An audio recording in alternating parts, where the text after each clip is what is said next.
Oh, there we go. I was going to say something about the camera, but we're on. Hey, we're back. It's the movie discussion, pocket dimension where time doesn't exist. The only thing that matters is film. From a snowy night here in Halifax, I'm Cole. And how's the weather for you, Jay? Not too bad. A Not too little bad. cooler today. Yeah. Well, the snow seems to have leveled off, and now the wind's picked up. So I don't know. I don't think it'll be anything too bad, but we already had a big storm last week, so this one's not as severe, but more snow, which I guess I don't mind. It'll clean up the really dirty snow from the last few days. Mm. I was out; it was really filthy looking. But I mean, I don't have to drive in this, so it's not a big deal. So I'm sure there's a big pain for a lot of people. But anyway, what's up, guys? We're glad to be back.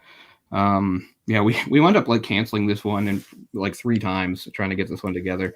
So Yeah. it's good to be here. It's nice to be back on a Tuesday, which is technically supposed to be our normal day, although we jump all around it all the time. But I don't know. It's nice to be on a Tuesday and get some consistency going. I know it's only our second of the year, but still fingers crossed. So this one, I think I thought of at least ever since we first thought of the show, because it's always been a movie I really like. This even predates my fascination with Chinese history. I just liked the movie. It was, I saw it probably around year 2000 or 2001.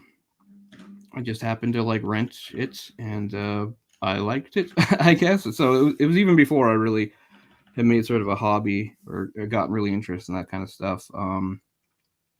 I forgot to bring it in here with me, but I mean, I have the DVD. It's the old DVD, and I think it's the same one I rented back in the day because it's from Video Difference. But because this is the library's copy. I need to fix this so I can hear properly. Sorry, give me a second. I knew I couldn't make Prob- that work.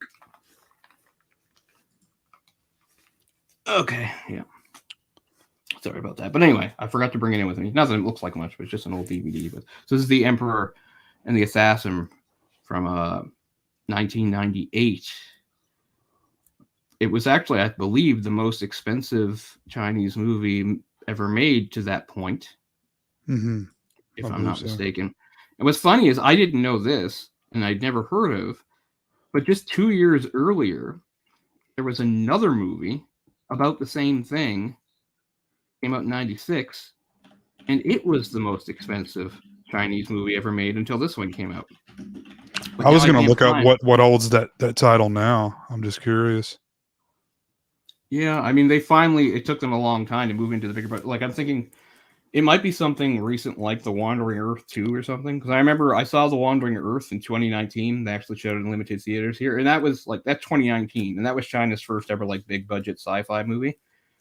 So I wouldn't be surprised if it's like The Wandering Earth 2.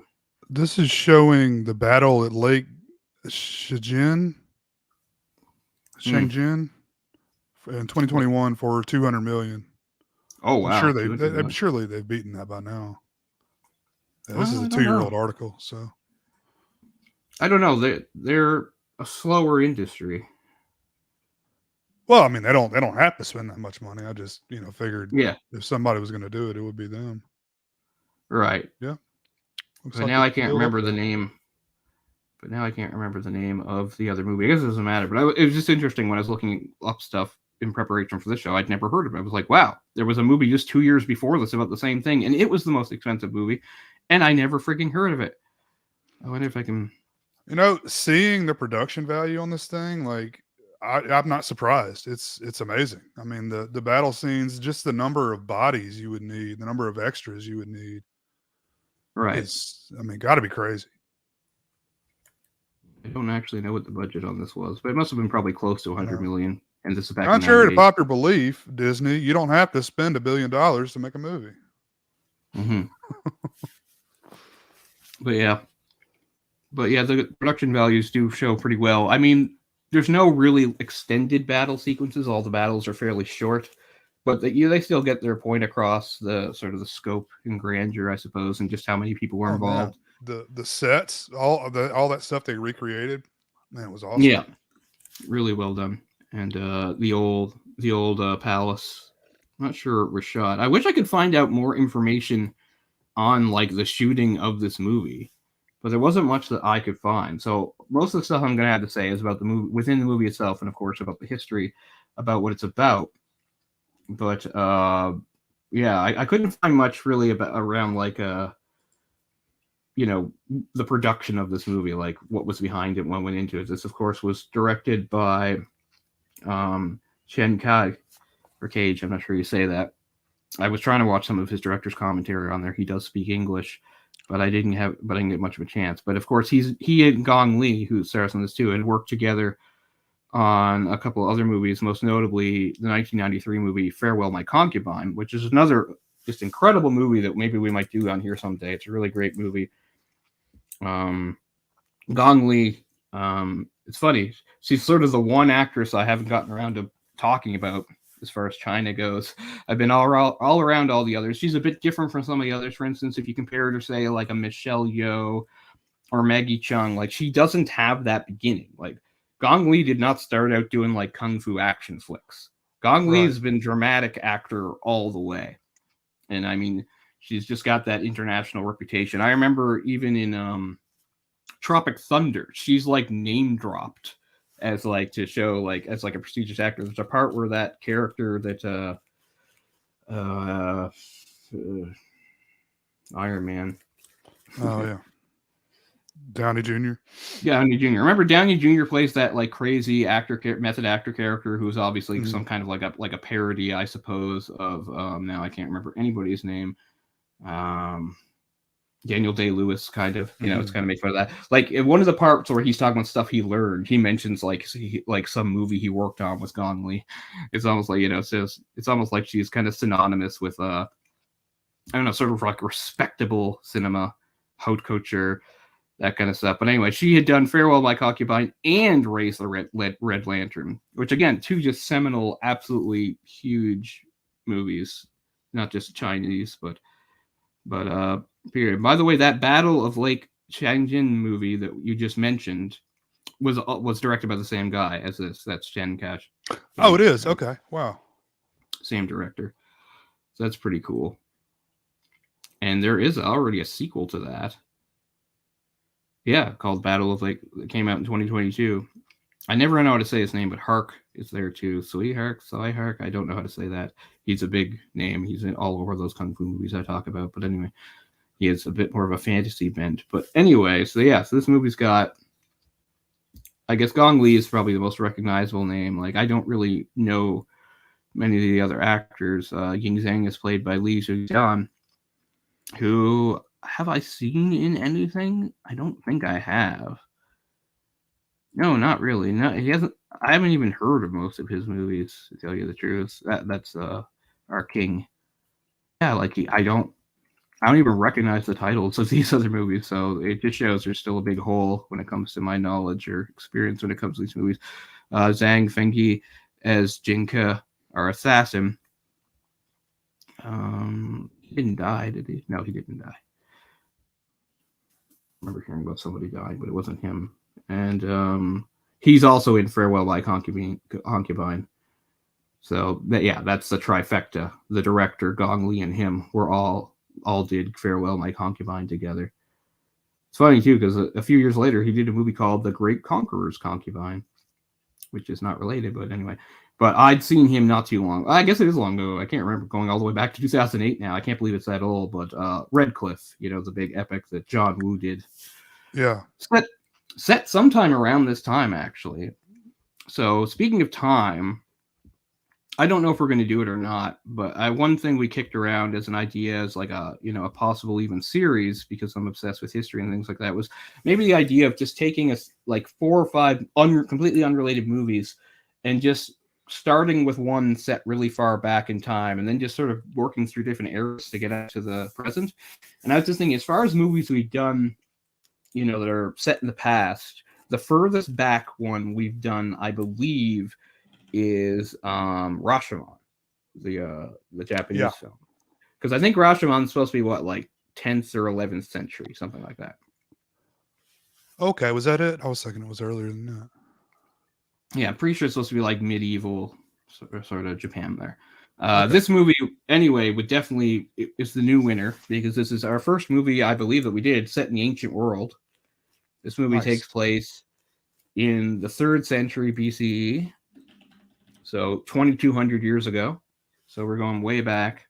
to ancient China, the ancient world, to the beginning of the start. Well, the whole point is this about the start of Imperial China. It's called The Emperor and the Assassin. It's about how China had gone in its history from many small kingdoms into what the last 500 years it had been whittled down from about 200 kingdoms to 7, and it was the warring states era, and it was just about how the last 500 years have been those seven states or kingdoms or whatever you want to call them constantly at war with each other, and then finally one of the kingdoms, the kingdom of Qin, as led by its young king. He would have been 38 at the time, I guess, of this movie.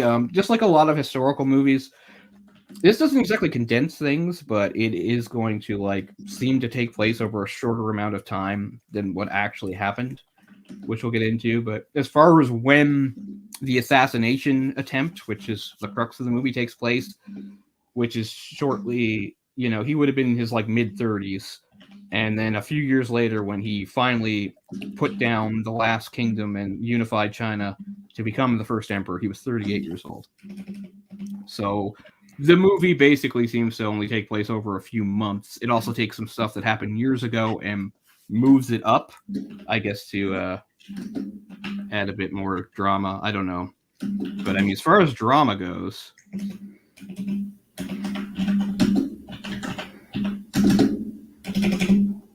sorry, I'm just waiting for whatever that is. It's probably louder than you thought it was. Oh, am I typing? I'm sorry. Yeah. I'll mute myself last time. Okay. Yeah, sorry. I didn't know that was typing was louder than I thought. But yeah. Yeah, I've lost what I was talking about, but it doesn't matter. I was just gonna say, as far as drama goes, yeah, like actually the movie has to leave out a bunch of stuff because the emperor in question, our king, let's come up with his main name, which is Ying Zheng. He's the he becomes to be known in history as let's get that right too. Shoot, sorry, I had some tabs open that I've since abandoned. Sorry, I've just been doing some house cleaning while you're giving the preface here.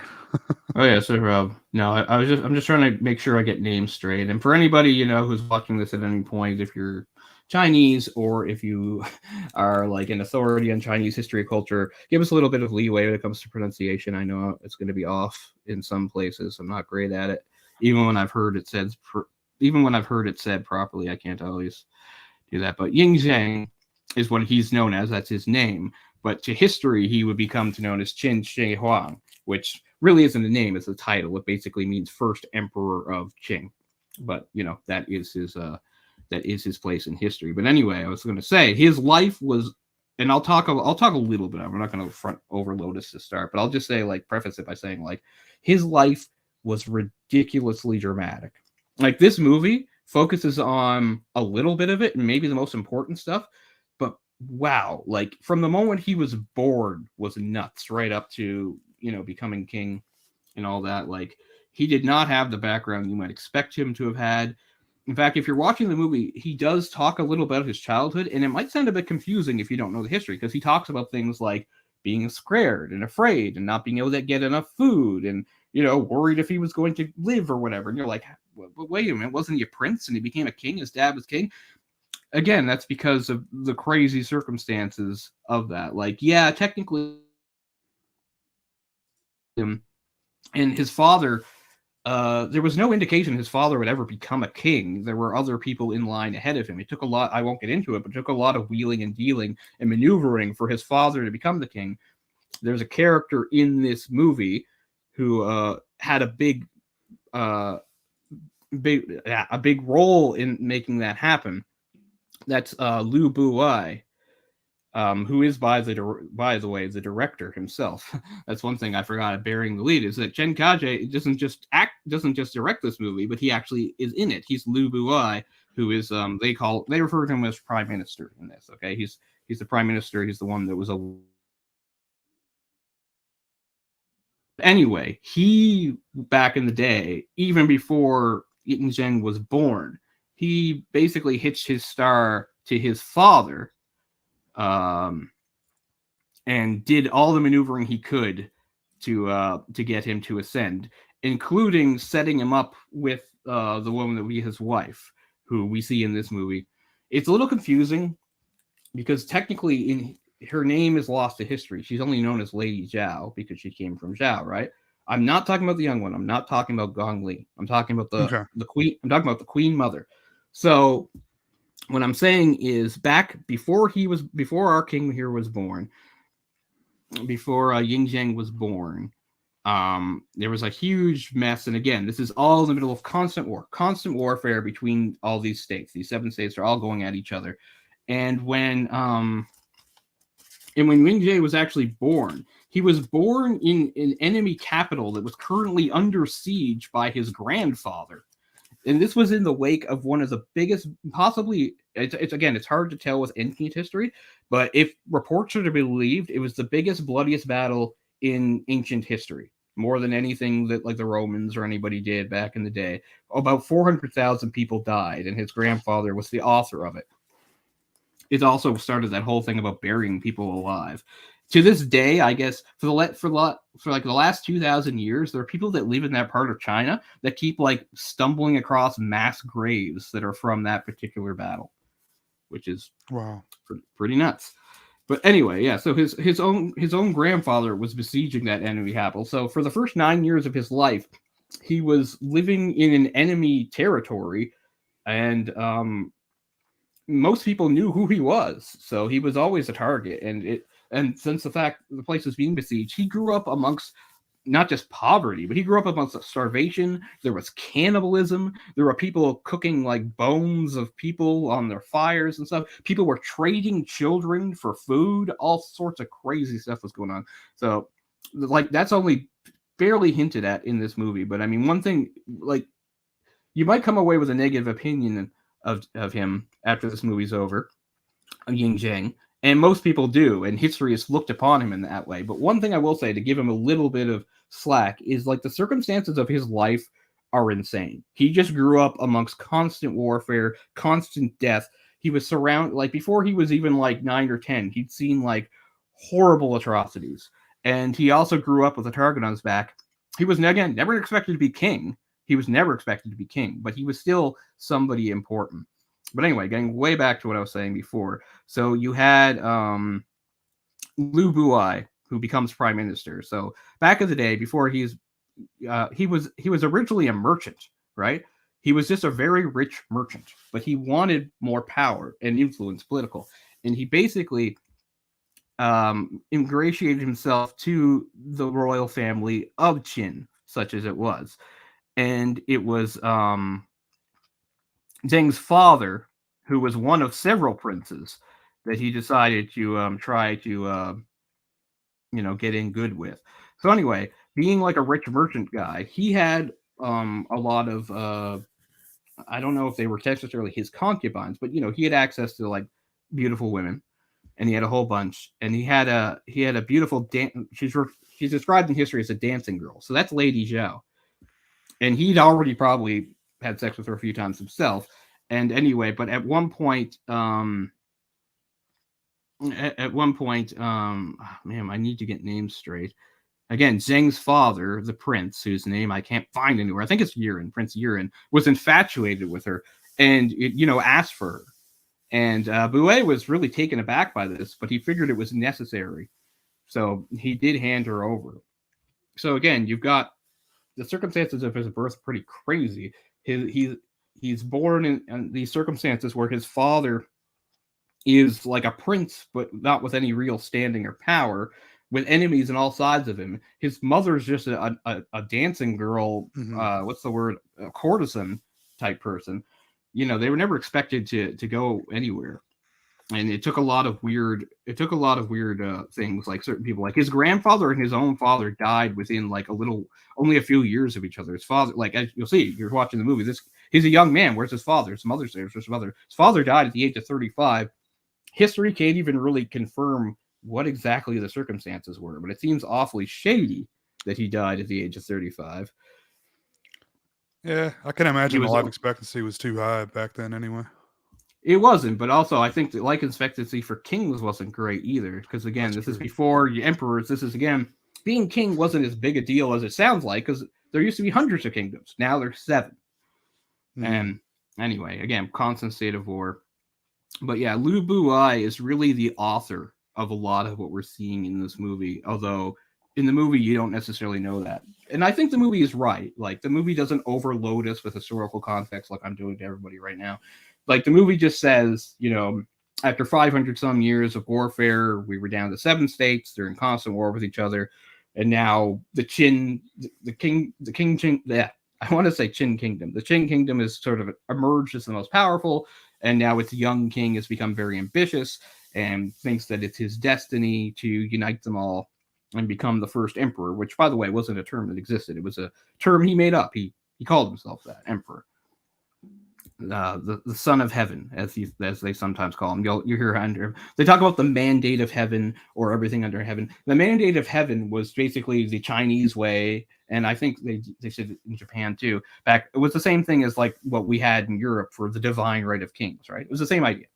The idea that kings that okay, God exists or some God exists and he's top, but on earth there's king, and that's the next best thing. And the whole idea is like it's God's plan or God's idea that you be king. There's a great moment in one of my favorite movies in the 90s where Leo DiCaprio, as the evil version of Louis XIV in France, right? He's like screaming in somebody's face about how like he is king and he's ordained by God. But I mean, that is true. That's how kings back then felt in the ancient world, in Asia, in Europe. Like that's it. It was the divine right of kings, or as they say this, the mandate of heaven. It's like that's what God wants. That's what it's supposed to be. Mm-hmm. I will say one thing that is always difficult about movies set in the past. I mean, this is the ancient world, but even if you go back, is like for most of human history, humans have lived under the idea, well, we've only very recently broken away from, which is that some people are just better than others, right? Like that's a pretty new idea in history. It used By to be that birthright, like right? yeah, Like you're automatically better because of who gave birth to you, or who your parents are. right. And that also could extend to race too. Like every country or whatever, they believed, everybody was Sure. racist in an equal way. So if it's like, I think, this race thinks they're superior to the other races. That race thinks Right. that's how it goes. And again, the same thing. Then within the countries themselves, yeah, then you have like people of high birth and low birth and all this. But this is something that has basically carried well into the 20th century, at least in human history. It's only Yeah. kind of a recent idea for us to leave Yeah. behind. So it's always interesting watching characters that just believe that with all their heart. Like it does even characters that we would judge as like good people and not bad. Like they'd be like, well, that person's the emperor or that person's this, they are better than me, and vice versa.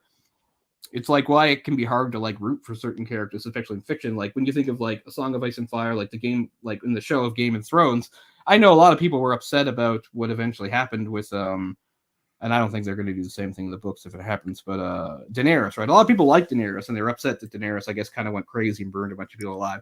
But I Yeah. didn't watch that far. I never did. I'm not going to do a whole side about that shit. We Well, do they not they have they time. they did that arc too quickly. They did that arc in Yeah, like 3 episodes.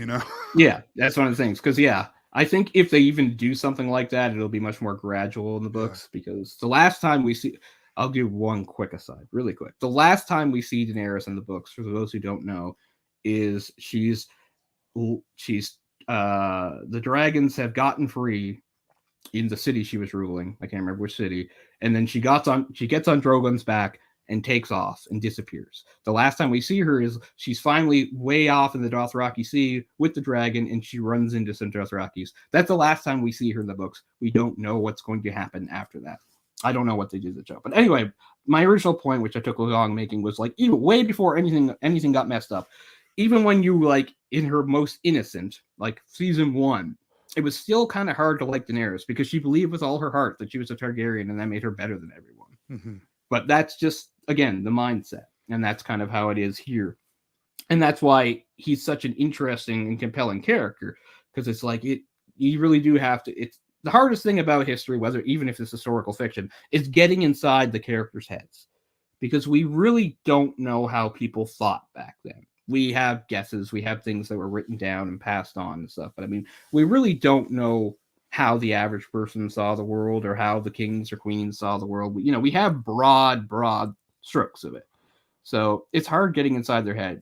The way it's done in this movie is he definitely believes he's supposed to be king. He definitely believes he's got a great destiny and he's justified in doing what he's doing. But he still does have a human side where at times he does seem to feel bad about some of it and reluctant to do some of it. So he's a pretty complex character because he is sort of torn. And what they're suggesting in this movie, again, there's no way of knowing from actual history, is that, you know, he started out kind of idealistic and then over time his goals consumed him and kind of turned him into a tyrant. I mean, that's fine. You got to go with something. But as far as, like, again, actual historical records go, it's very hard to tell if he really changed or if he was just always that way. And again, you have to understand the circumstances with his insane life where death was just all around him. And I don't know. You got people pulling you in all these directions and people that just see you as their enemy no matter what you do and all these horrible things that you've done. So, I mean, he's a very complex character. And, you know, there's sort of three main characters in it. There's him. There's the other Lady Zhao, which I'll get to in a second, played by Gong Li. And then, of course, there is our assassin, Jin Ke, who might be the most mysterious. He might be the hardest to figure out. Again, as far as like what they changed or added from history, is like Jin Ke, as far as I can tell, he was known to be a pretty good swordsman, but they introduced him as an assassin for hire. Like that was his vocation. Like he was already doing that. Like, because it opens right with seeing him going on the job, and they flash back to a few times. It's like the last job he did, and it shows how it changed him because of what happened with the blind girl. But like, there's no indication or anything like that in history. It was more like he was a guy who was good at fighting, but there was no indication he was like any sort of professional assassin. He was just somebody that decided that this was a good thing to do. Like people came to him. It's true. Again, other circumstances. So okay, I got to the biggest thing. The biggest thing, and then we can actually get to the movie itself, that changes this from history is Gong Li. Gong Li in this plays a character called Lady Zhao, which is confusing because Lady Zhao is actually the title of the king's mother, who we see. As far as this Gong Li character goes, there was no such person. So you're saying, wait a second, she like really drives the action of this movie. How could there be no such person? Well, because they're really changing things. So it is true that he had lots of concubines, and it's also true that he never actually married any of them. There was never any official like queen or empress or whatever you want to call it like that. And one of the reasons, I guess, why his dynasty ended as soon as it did was he had possibly up to as many as 50 children, but always with concubines. So he had many concubines, but this one in particular, this one that seemed to really influence him and that he knew as kids, that she's just made up. So the other part here is we get into what we're presented with in the movie is the assassination plot is actually hers and his. The idea is he's at a critical point in the warfare with the other kingdoms where he wants to take out, which is it? It's Yan. Hans? Yeah. I think this is right after Han. Like Han was the next. It was after Han? Okay. Yeah, it opens with Han, right? So where things stand with the movie starts is Qin is the most powerful, Han's the next most powerful. The movie opens with him taking out Han. So it's like, okay, how do I deal with the other ones? The next one is Yan. But because of the geography, it's like this. Yan is to the north, and he thinks, and this is the movie, this is not history. He says something like, but if I just go right after Yan, there's a good chance that the southern kingdoms, while all smaller and weaker, will form an alliance and come up against me that way. And he says, I need like some pretext to attack Yan. And she comes up with the idea. She says, well, you have the Yan prince as a hostage, which was true. It is true. She says, send him back, and he'll be convinced he has to send an assassin after you. That way, you'll be ready for it. You can stop the assassination, and you'll have your reason. Oh, Yan sent an assassin. That's not true in history. He wasn't part of it. It wasn't like a trap. It was a real, legitimate, actual assassination plot by the Yan kingdom. They found Jin Ke, hired him, convinced him it was the right thing to do, and he went and did it. As far as towards the end of the movie, how it plays out, that's pretty similar. Except I think they kind of stretched it out a bit. Like, I don't think he probably got to chase him around and run after him as long as he did. And I also think, like, it shows him, I know we're jumping to the end here, but it shows the king, Zhang, yelling at all the people in his court, like, you guys didn't help at all. Like, what were you doing? Like, probably, I assume people did rush to help in real life. The whole point was they were kind of removed from these people. And another big thing is like it's weird too because they still had the dagger and the scroll because in the actual account was of course you can't have a weapon, right? And the thing was, not only could you not have, and this is one of the reasons why the assassination was planned in this way, nobody was allowed a weapon. Like, he couldn't have armed guards with him either.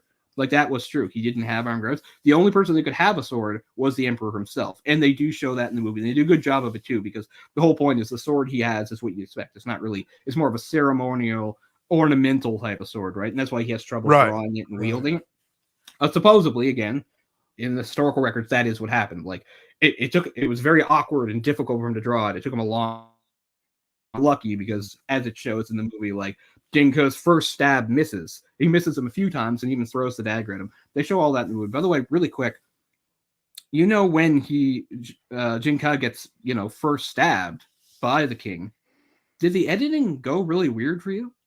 Like, did it look like it skipped a few frames? Like, the way it went for me is like the movie's running normal. He throws the dagger, hits the pillar right behind his head. But then it's like a jump cut. It's almost like the king has teleported into him and stabbed him. And then there's another jump cut, and the king is further away, and he falls down. I backed it up several times, and it did that. Did it do that for you? That was a DVD? Yeah. I don't believe so. It did seem kind of odd, the move. I mean, it was a lot of cuts in there I was noticing, but not like anything like that. No, this was a cut that made it look like almost like the king teleported. It was so weird. I backed it up several times, and it played out that way every time. So I don't know. But anyway, we don't have to deal with that right now. Real quick, was this was when like no one in China could have swords, right? Like swords were outlawed in the entire area, or no?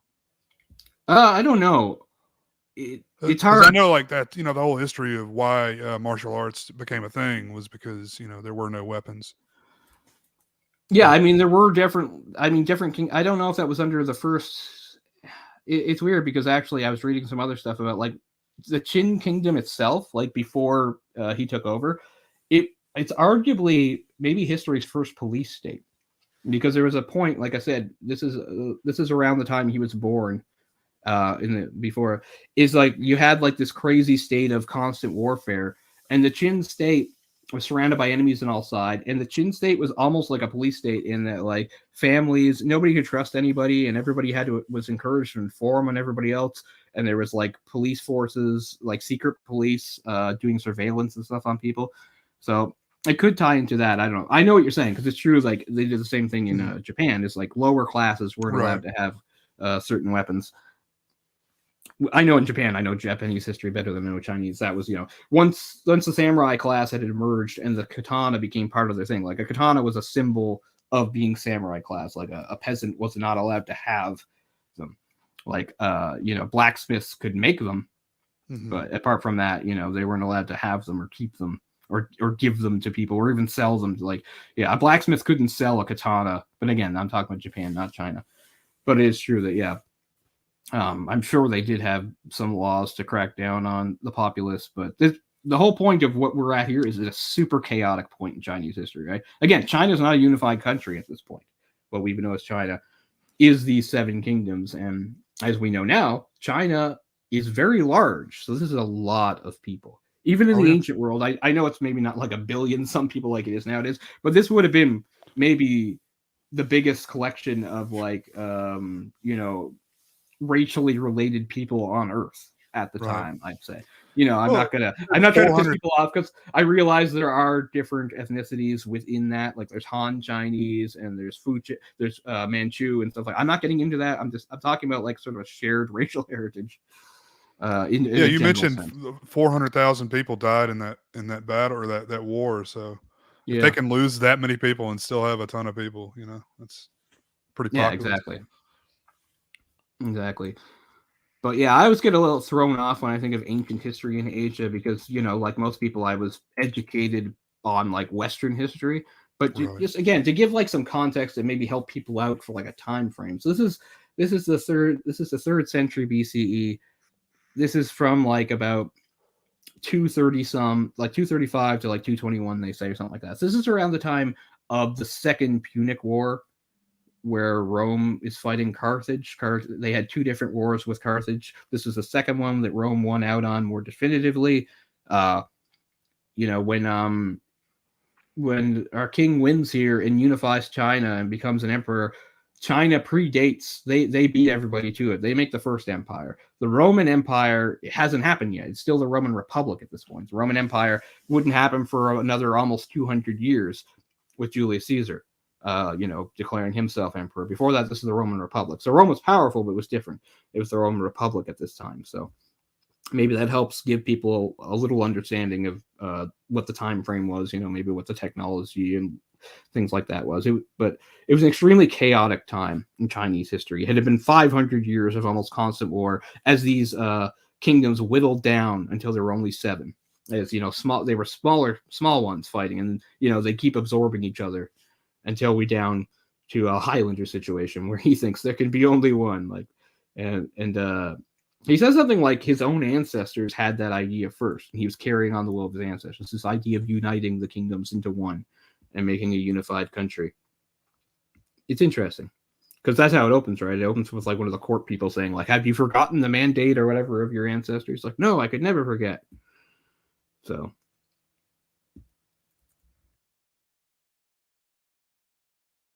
but there are a lot of characters because besides Lu Bu, okay, so there's one other major character I didn't mention. So we talked about Lady Zhao, who's made up.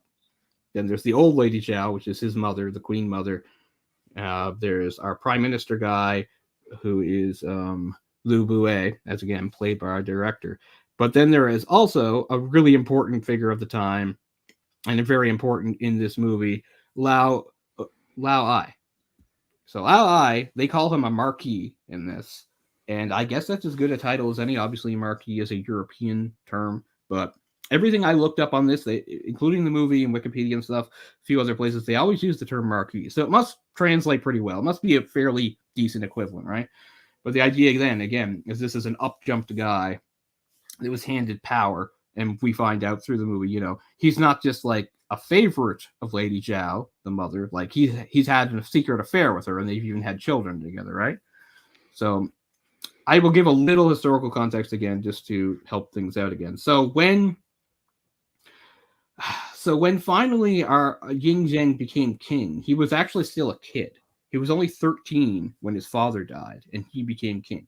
So you come of age in those days in China at 20. So he couldn't be king until he was 20. So that's where Lu Bu comes in, because he was the architect of all this, and he gets to be regent. He's regent until the king comes of age. So now he's the most powerful man in the 7 kingdoms. That's funny saying the 7 kingdoms. It makes you think the Song of Ice and Fire. But anyway, so he's the most powerful man, and he's done all this maneuvering to get here. But the king is going to come of age eventually. So the king comes of age, and for some reason, again, it's not made clear. I have no idea why, but he's not crowned until he's 22.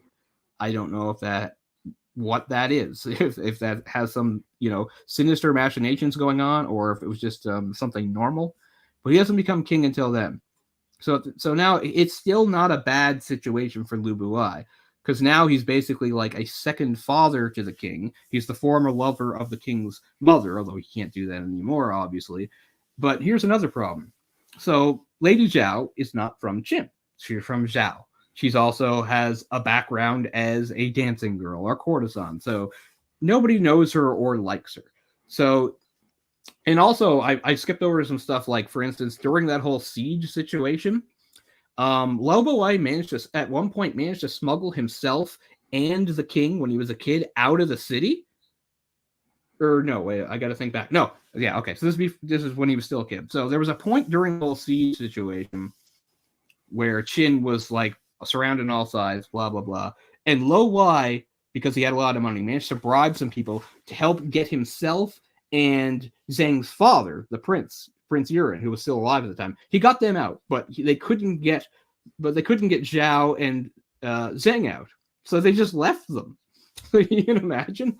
But anyway, they still didn't seem to hold it against Lu Bu. So anyway, now we're jumping ahead, I guess. So jumping ahead. So now the prince is dead, or the prince who had become king had a very short reign.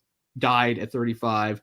Jingzheng grows up as the king to be, but he can't be king yet till he comes of age. So Lu Buai is the regent.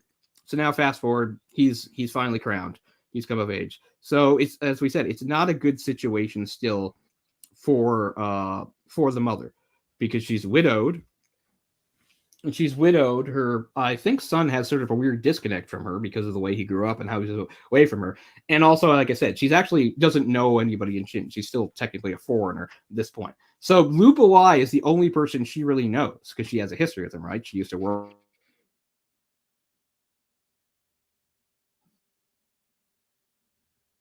Oh, I knew he couldn't do that, and it looked bad. So finally, I'm coming around to this is where Lao Ai comes in. Lao Ai was just, I don't even really know what his origins were. He was just sort of some guy. But Lu Buai brought him in and said, the queen needs, somebody to hang out with, and it can't be me. So it's going to be you. And it's really weird what they did, too. I don't.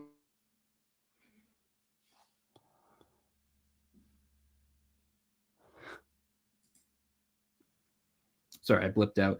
They falsely charged him with a crime, and the punishment was to castrate him, right? So when you watch this movie, you might even think, oh, I have like a vague memory of like Chinese imperial court life. This guy seems like a eunuch. Is he a eunuch? Well, that was supposed to be the idea. He was a pretend eunuch. They never actually did it to him. Obviously couldn't, because he impregnates Zhao, right? And has those secret kids. Here's another part that's amusing about that, though. And I guess it must be true, and if it's not true, it's really a weird detail. Because again, these are historical records going back to the ancient world. But guess what else was known about him, besides not actually being a eunuch? Apparently, he famously had a really big dick. There's various historical accounts talking about it. That was one of the reasons why the queen mother liked him so much. They said something like he could hang a wagon wheel on his own dick or something like that. I don't know.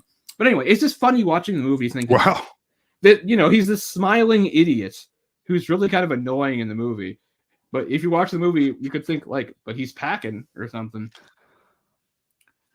I don't know. It's pretty funny. Oh, wagon wheel Jess over here. Yeah, that's what that's a good nickname, I think. But anyway, Lao Ai. So here's the other thing. Speaking of like stuff that happened, but they moved up. So this movie is fairly long. It's split into 5 chapters. The first chapter is King of Qin. That's easy enough. Second chapter is how did I already jump over my second chapter? I'd written it down. Chapter 2. Where's chapter 2?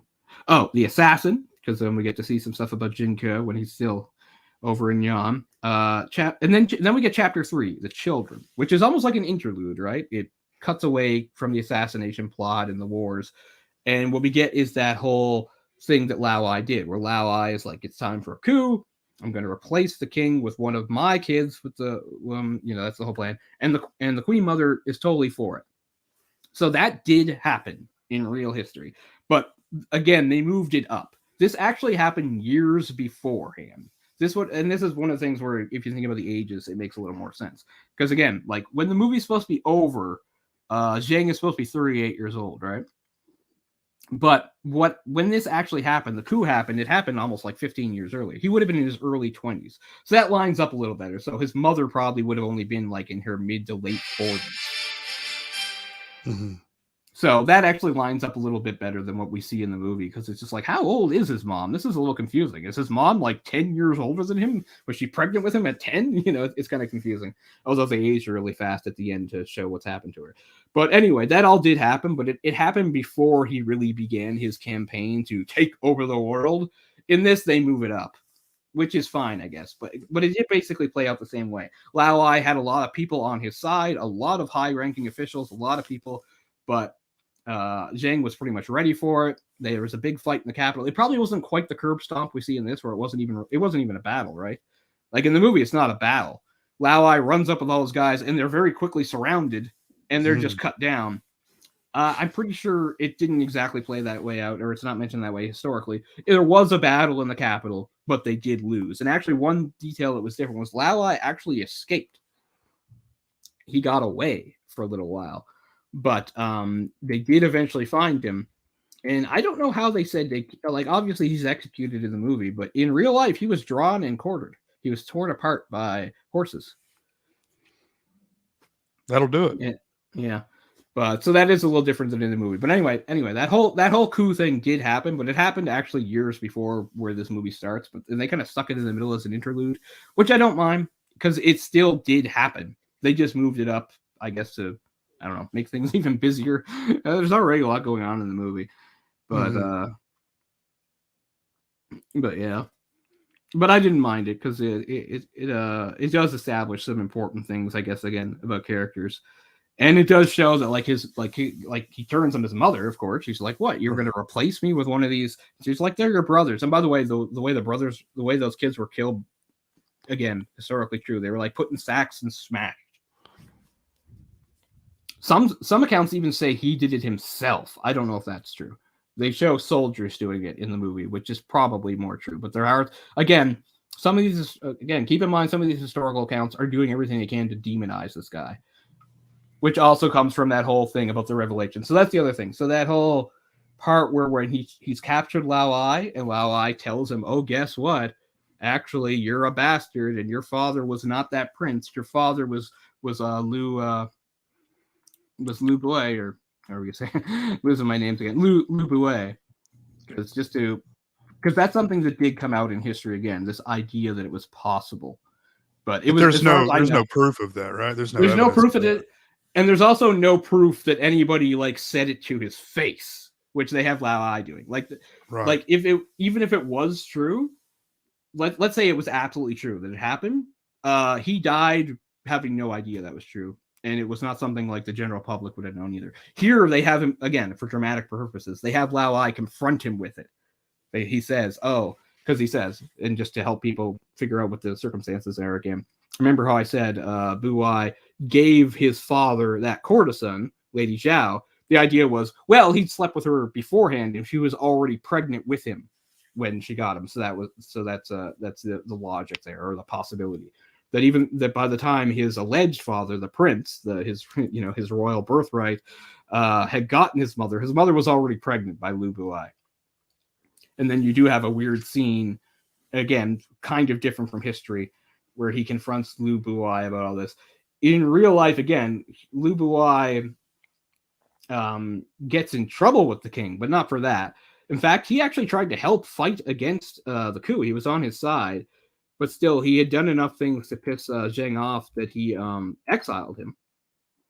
But even when he was exiled, he still had a lot of political power, and that bothered Zheng too. So he wrote him like this really insulting letter saying, like, you don't deserve all these people paying tribute to you and stuff like that. He's like, you don't have any real connection to royalty or anything. He's like, you're worthless. And he says, you better, and he says something like, you better get yourself and your family to, he named some far off place, I don't know where, saying like, you're exiled again, only further this time. And apparently Lu Buai doesn't want his family to be hounded, so he drinks poison. So that's supposedly what happened in real life. In this, they show that he's like really mad about the possibility he might be his father, and he's going to execute him, and he's like, I don't want to kill you, and then he hangs himself to save him the trouble. But then he goes back to the thing he had said before, which is kill his whole family. This is like the third time he's given that order, right? Like, kill the whole family.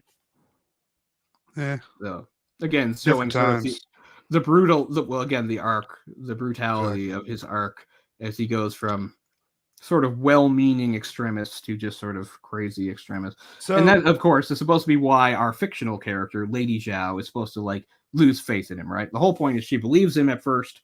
She believes in him. She's like, it's weird because it doesn't start there either. It starts with her being at court, but deciding she wants to go because she doesn't like how she's being treated at court. She's kind of more like an object and everything. Plus, he's not really committing to her. He's not like saying, hey, we'll get married and you'll be my queen.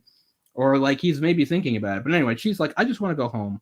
I don't feel comfortable here. And then he lays out this, he's like, no, I have this big plan to unify China and all that. She's like, I don't know about that. But at some point she's like, oh, I see it now. Like there's greatness in you, and she's behind. And then again, she helps him come up with the whole thing when he needs that pretext, again, fictional, but in the movie, the pretext to invade Yan, where she comes up with the idea, like, we'll set up the assassination attempt on you that we can stop. And that'll be, and the whole thing is to go with it. She has herself branded. Again, this is complete fiction. She doesn't even exist in real life. But in the movie, she gets herself branded so that people in Yan will believe that, that the king really did something cruel and she wants to go inside him. And the whole point is, as the movie goes and she sees the atrocities he starts committing, including having children murdered in her home place of Zhao, she decides she wants him dead for real. Plus, she seems to possibly be falling in love with our assassin, Jin Ke. Right.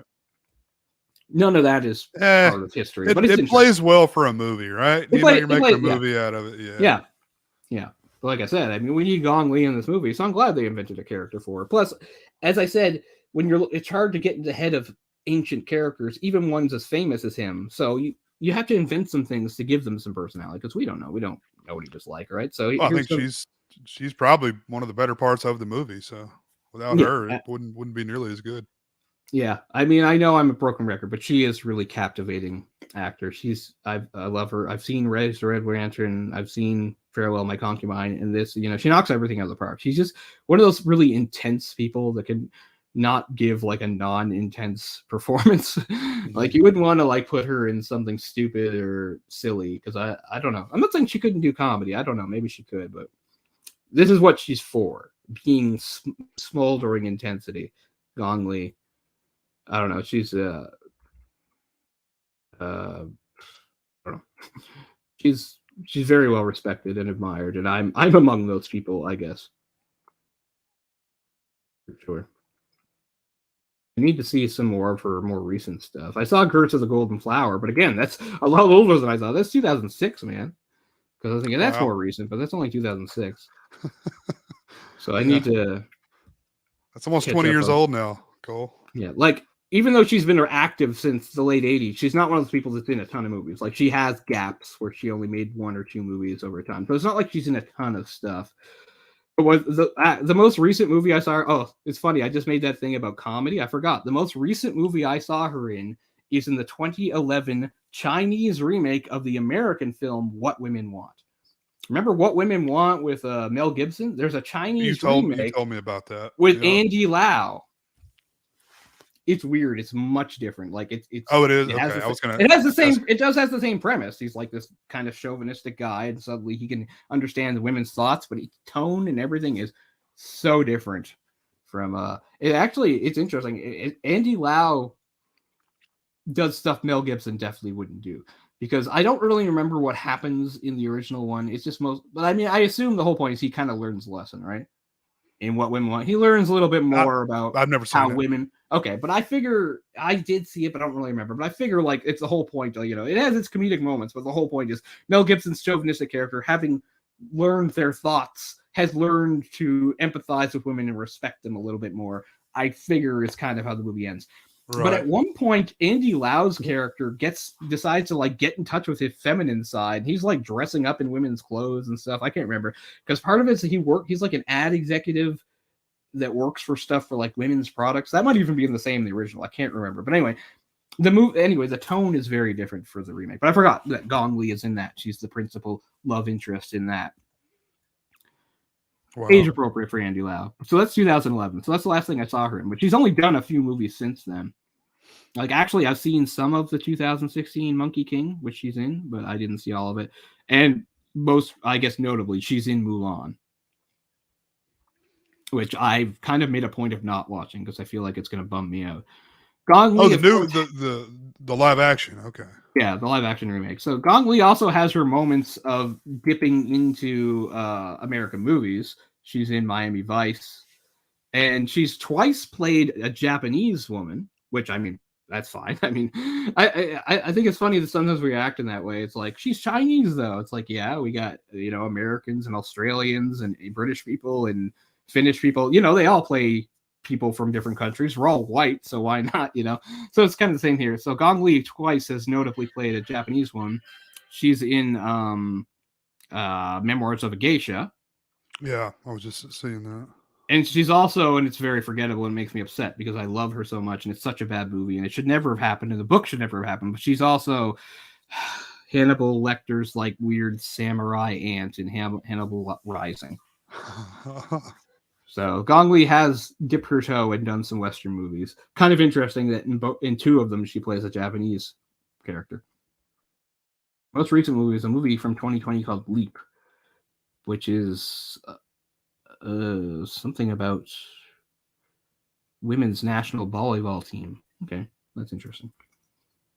Anyway, I love Gong Li. I want to say. I don't want to say her best days are behind or anything like that, but I mean, obviously the big ones. Yeah, Raise the Red Lantern, this movie, and Farewell My Concubine. There's also he's did quite a few movies around that time that I don't know anything about. It's also interesting that she's in a movie in 1989 called A Terracotta Warrior. So I know most people who know vague things about China, like Terracotta Warriors. I remember them. There's like hundreds of statues in like the tomb of some king. Which king? This king, and it was his idea. Because that's what happens when you're the first emperor. You can make ridiculous demands like that. Oh, and the Great Wall of China, his idea. So yeah, you can't get away from him being like one of the possibly the most influential and important figure in Chinese history. You can't get away actually from it. Started, or he just I don't had the know idea for the wall. I don't know if they started in his lifetime or not. I'm gonna check on that. Because it took like a long time to finish that. Oh yeah. Yeah, I want to see it. Like it was his idea. Oh no. Oh, actually, it was only his idea to sort of make it into one big. Like actually, the very first parts of it go back even hundreds of years before that. That's nuts. I guess his idea was sort of, again, kind of similar to what he did with China, was connect more together. So that was his thing, right? He was a unifier. He brought things together. And that's always the historical question, I mean, isn't it? Like he talks, and he has most of those conversations with Gong Li's character. The whole point is, like he says, there's been 500 some years of constant war. If I do this, I can bring peace. And that's not wrong, exactly, right? If you have one unified kingdom instead of 7 always fighting each other, that does bring peace. But yet there's no peaceful way to do it. And, we see that horrible atrocities are committed. So, I mean, you can look at other figures in history that did the same things. Like they had a vision, a grand vision, but it's like how much of that is wanting peace? How much of that is just being power mad and wanting to make your mark in history? How much of it is really motivated by actual good intentions? I mean, given what we know about his real life character, I think there were some given good intentions because he grew up in crazy chaos with death and madness all around him. So you can understand him wanting to maybe, if he could, stop that. But again, the methods of doing it are more violence, but it's hard to pin that just on him considering right up into the present day, there's kind of still the same thing going on. It's always just like, I don't know. Like, at least nowadays, there's another viewpoint on that. Like, you'll talk about people talking about imperialism and colonialism as like bad things. I mean, if you don't have to go back far enough to bring up things like that, and people are like, that's good. That's what should happen, Again, getting back into that whole we're better than other people thing. That's really how colonialism worked for like Europeans. It's like, look at these countries, they're all backwards and wrong. We'll come in and fix them. That's honestly what they thought, They were just so sure that they were right. Oh, the Crusades, right? Like, they're not holy. We're holy. We're on God's side. They always think they're right. Yeah. The ones the ones doing that stuff. Yeah. Yeah. So they definitely think they're right. But I just mean they do. But at least, I mean, obviously some people were just bloodthirsty, right? They were just happy to kill and they were just happy to conquer. But still, what motivated most of these people still came from something kind of virtuous, because even though it was bloody or terrible, they thought that they were doing something right. I mean, as people say, we might as well bring Hitler in. You bring Hitler into everything. Like Hitler thought he was right. I mean, I guess he probably did.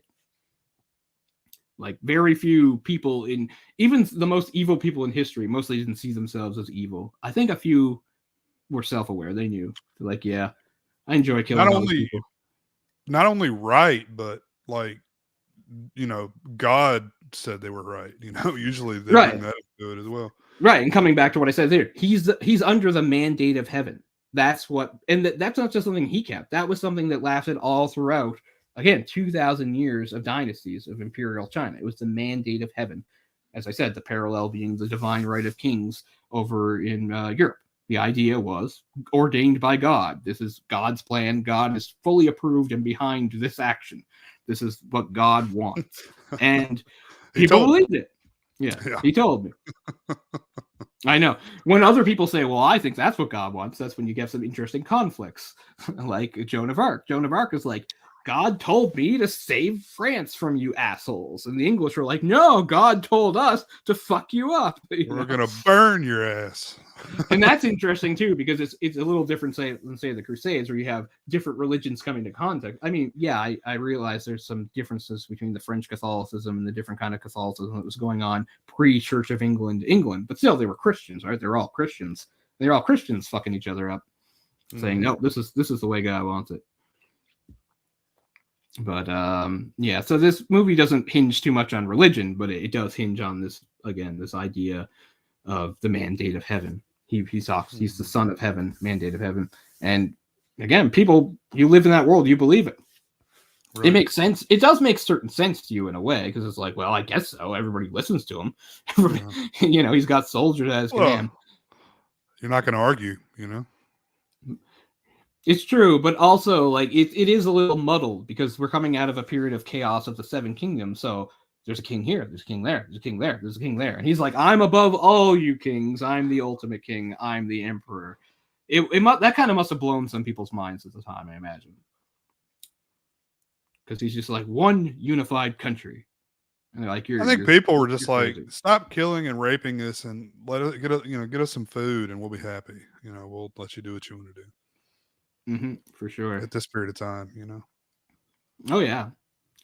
Throughout a lot of history, right? You look up various reigns of kings and rulers, and a lot of the common people are anything but political, because they don't care. I don't mean to bring up more fantasy fiction again, but it's again brought up in Song of Ice and Fire, and again you see it on the show in Game of Thrones. There's a part where Ser Jorah Mormont spells that out to Daenerys. Daenerys is blathering on about her destiny and blah blah blah, and she said, my brother always said that, if a Targaryen came back to Westeros, the people would welcome me as the true ruler. Isn't that true? And I'm paraphrasing and putting in normal language, but Jorah Mormont was like, no. The people of Westeros mostly don't give a fuck who's on the throne, as long as, there's less war and they can eat. That's what common people care about. So he gives her a nice little reality check there. Although it doesn't really I don't think that aspect has changed a whole lot. Between kings or presidents or whatever you want to call it, Oh, I know. I mean, yeah, we live in a hyper political world. It's true, but still, there's a lot of people that are just like, yeah, okay, do whatever, just leave me alone and let me have my way, or just don't bother me too much. Because but one thing that has also crept into is a begrudging acceptance too. Like, most of us have become jaded enough to know that, like, no matter who we vote for, even if it's the person we wanted, it's probably still not going to be like what we wanted exactly. It's like, this guy's probably less bad than that guy, I guess. Like, how many people vote that way, right? It's like a lesser of two evils situation, more than like any sort of bounding enthusiasm for their candidate. Oh, absolutely. Yeah. So at least in this world, again, we have like a democratic system that is by no means perfect, but again, we're looking at the ancient world here. It's like, you have no rights at all. King says he wants this to happen, it happens. And that's what comes back. And again, people just accepted stuff like that. The whole have his whole family killed thing is brutal and monstrous. And it was brutal and monstrous back then too. But people weren't surprised by it, and they expected it.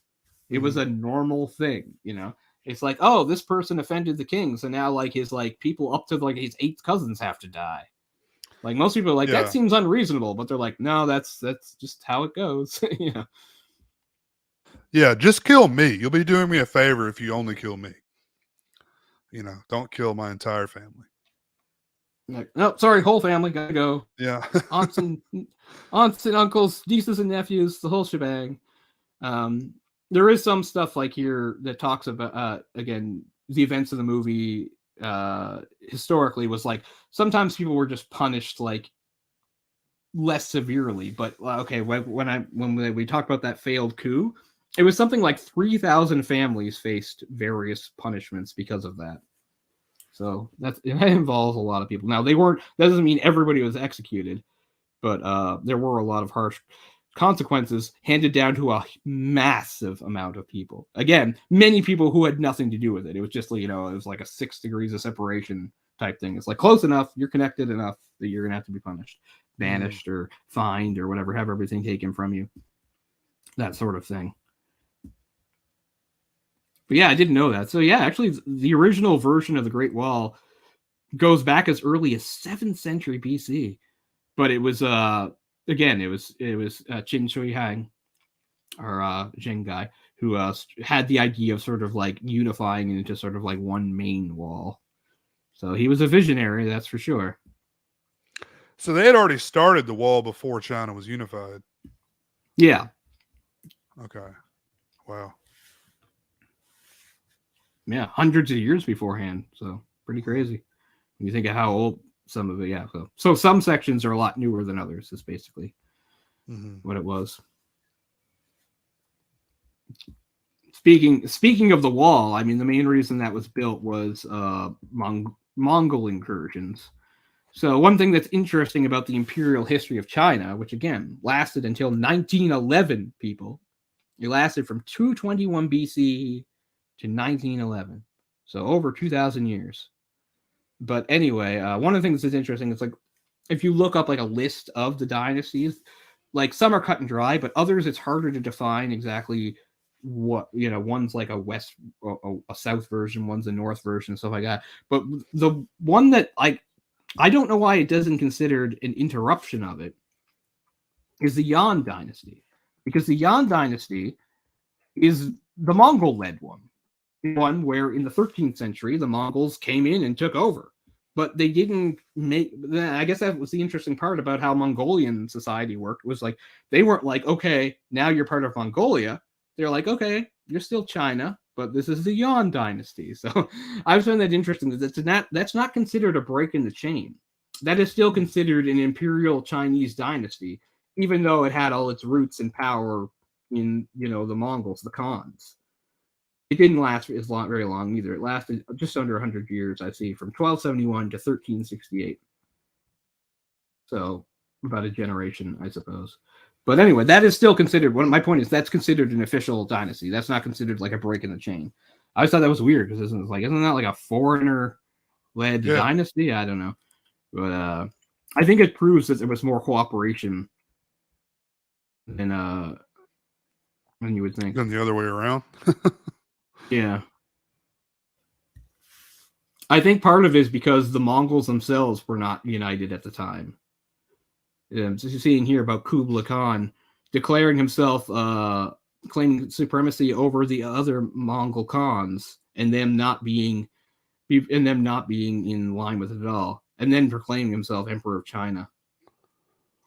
Yeah, so as such, the Yan was also sometimes referred to as the Empire of Great Khan. However, while the claim of supremacy by the Yan emperors was at times recognized by the Western Khans, the subservience was nominal, and each continued his own separate development. So it's interesting that you had a Khan that came in and conquered China, and it still did not translate into dominance over other parts of Mongolia. It's interesting, but we don't have time for all that. but anyway, the movie's fourth part is Lady Zhao. And the fifth and final part is called The Emperor and the Assassin. So, we haven't talked much about her assassin. And I find him the most sort of confusing character in the movie. Again, they fictionalize a lot of stuff. What they come up with is a man who had made his living as an assassin, was a very brutal assassin who, you know, speaking of the whole kill his own family thing, like it opens that's how Act 2 opens, right? It's like we see he's taking a job. The guy says, I want you to kill this sword maker. He's offended me. And he says, just him? And he says, no, his whole family. Cut to him slaughtering the whole family, including women. And it's not until a blind girl who's like 14 shows up that really messes with him. She's like, you killed my whole family. He's like, yep. She's like, then you should kill me too. And he's like, you're blind, I won't kill you. Like, he doesn't say you're just a kid. He says, you're blind, I won't kill you. And you know, she keeps trying to talk him into killing him. And then it's a few times before we see the full flashback. We see that she stabs herself. But it's not until later that we get that elaborated on. She stabs herself to draw him in so that she can attack him, and she misses. But anyway, the whole point is that's supposed to be the end of his assassination days. It's like, oh, I don't want to do that anymore. And the whole point is they try to recruit him to be the assassin for this job, and he doesn't want to do it. He says, I don't kill people anymore. He's willing to go to jail. He's willing to die it's really Lady Zhao that makes him come around to it, because at first he doesn't give a shit. So he's got this whole arc of kind of, he's the Blood Knight, soaked in blood, but he's trying to repent now, and he doesn't want to do that anymore. But now he has to do one last job because he does believe this guy's a tyrant. He has to be stopped. So that's what's going on there. There's nothing in real history that points to something like that, but it's interesting. But I also killing all those other women and children didn't bother me, but the one blind girl, that got me. Yeah. That's, for whatever reason. But, it's a movie, so, It's a movie. And I mean, I guess it is true. Like, it's hard to understand people that have killed a lot of people, but maybe there is a number you get to where it's just suddenly, okay, maybe this is too much. I mean, there are crazy serial killers where they'll kill as much as they can because that's what they love. But then there could be somebody like him. He's just like, I got into this as a job. It was just a job. I try to distance myself, keep my emotions out of it. But you get to a point where it's just like, I've killed one too many. I have to stop now. I don't know. But his character is, I have a hard time getting a handle on him. Mm-hmm. Because it is so different from history, where he's basically a promising swordsman that they recruit who seems to really believe in it. And again, by the time he's going the job, the whole point is he does really believe in it. He has a little thing with Zhao. He's like, he has to be stopped before any more people are killed. And the whole thing is what he did in Zhao, right? Right. Which is where she's from. Plus, her character is so weird because of the amount of freedom she has on both sides. Because on one side, he's like, okay, you're going to go with Yan as like an exile. You pissed me off. I branded your face. I sent you to Yan. And Yan is in on, or Yan is, I mean, the whole point is Yan's not in on it. So Yan's like, well, you are technically my prisoner. Because he says, if you don't go through with it, I can lock you up. And she's like, then lock me up. Which is what changes Jin Kei's mind in the first place, right? But once things get going, like, again, her level of freedom is crazy. Because, like, when she visits Zhao, she's just walking around in the aftermath, and King comes up to her and has a whole conversation with her. And she's just like, what you've done is terrible. I'm going to leave now. And he just lets her, It's weird. It just shows that she has, like, a weird hold on him, like, where obviously he could just make her do what he wants. But he's not willing to do that because he loves her so much. So I do get it, but it is just kind of weird the way she has so much freedom in both kingdoms. She just sort of walks around and talks to whoever she wants to talk to. Well, I mean that's how the movie ends, right? She says, like, he survives the assassination. She's like, I really wanted him to kill you. She's like, if you want to stop, and I'm going to leave now. If you want to stop me, you'll have to kill me. And again, he's not willing to kill her, so she just leaves.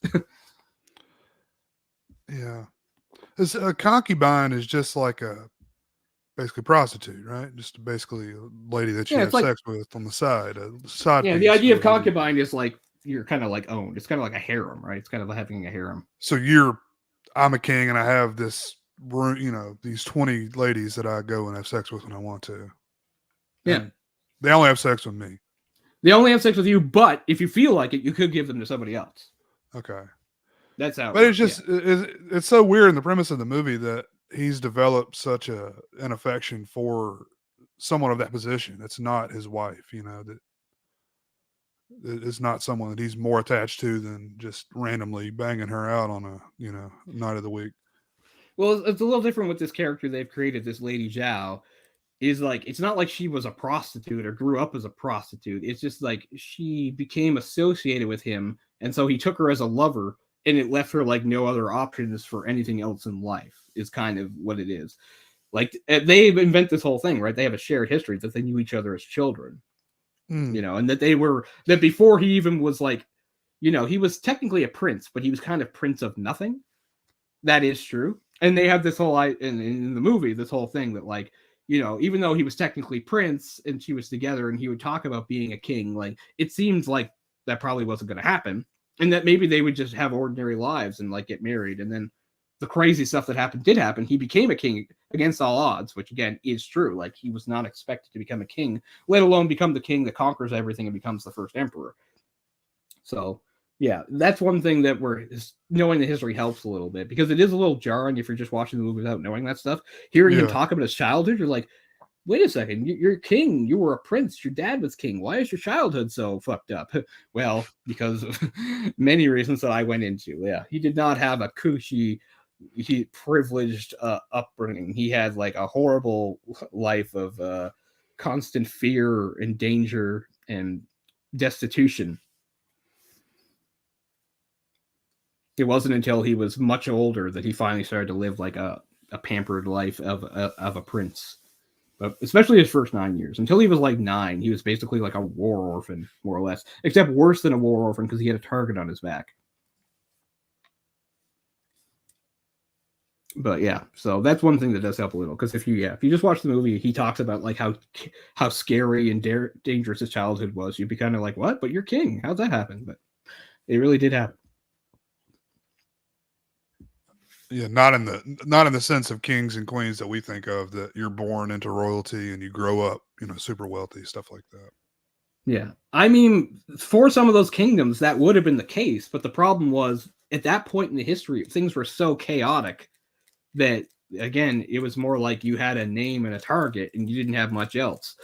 Just like loyalties would change all the time. And that's another thing that they did bring from the real history. And this is another scene that is based on real history, but the scene there's no way that's the way it went down in real life. So the plan for the actual assassination, taking out the previous plan, which was like, it's a trap. But the real plan in real life, where he's not expecting it, is that Jim Kay with an assistant would go posing as an envoy and to ingratiate themselves to bring this map of the area, because they didn't have detailed maps, and also to bring the head of the general who had defected as a traitor, right?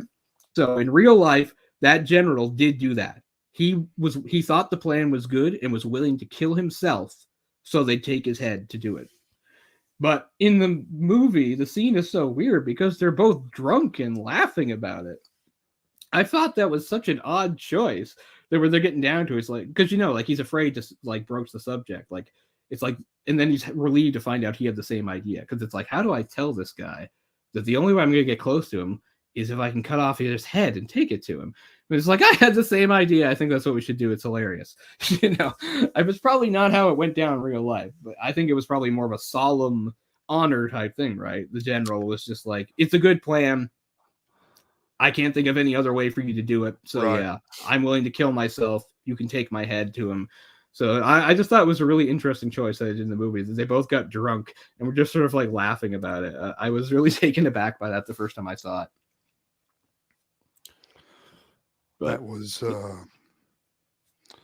damn it. I can't get my character name straight on this thing. That was General Lu Baiwei. No, that was General something. One of the generals. So the guy who got his head cut off was the general? Yeah, he was the general. He's lost favor.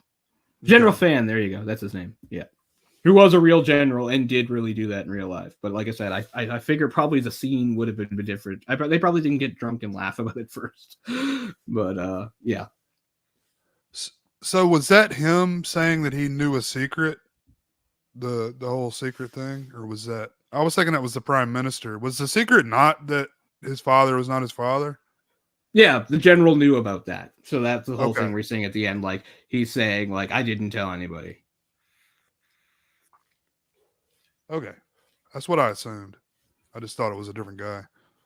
No, Jin Kay says the stuff about the secret when he kills him, because he's saying, the general told me the secret, but I didn't tell anybody.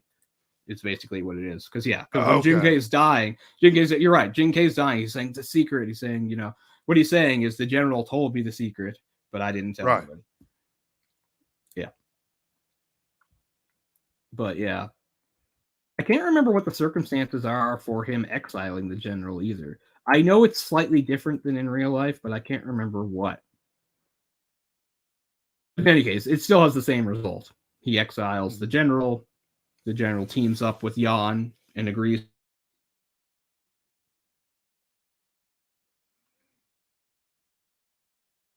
Drawn out how the assassination goes, but as far as like the actual moves of it, like that's how it was brought down in history. They said the dagger was revealed in the scroll. He stabbed and missed. He might have stabbed and missed more than once, but he stabbed and missed at least once. And at one point, he threw the dagger and missed. And then finally, the king was able to stab him himself because nobody else was armed. But it was awkward because he couldn't get the sword out. And yeah. And probably the area where it happened was kind of different. I don't think it happened in a big open area like that, but that's okay. Just like I think they invented that whole thing where he like makes this bridge. Remember that's supposed to be this whole thing about his childhood with Gong Li's character. It's like, look, I recreated this awesome bridge. I don't even know if they had engineering.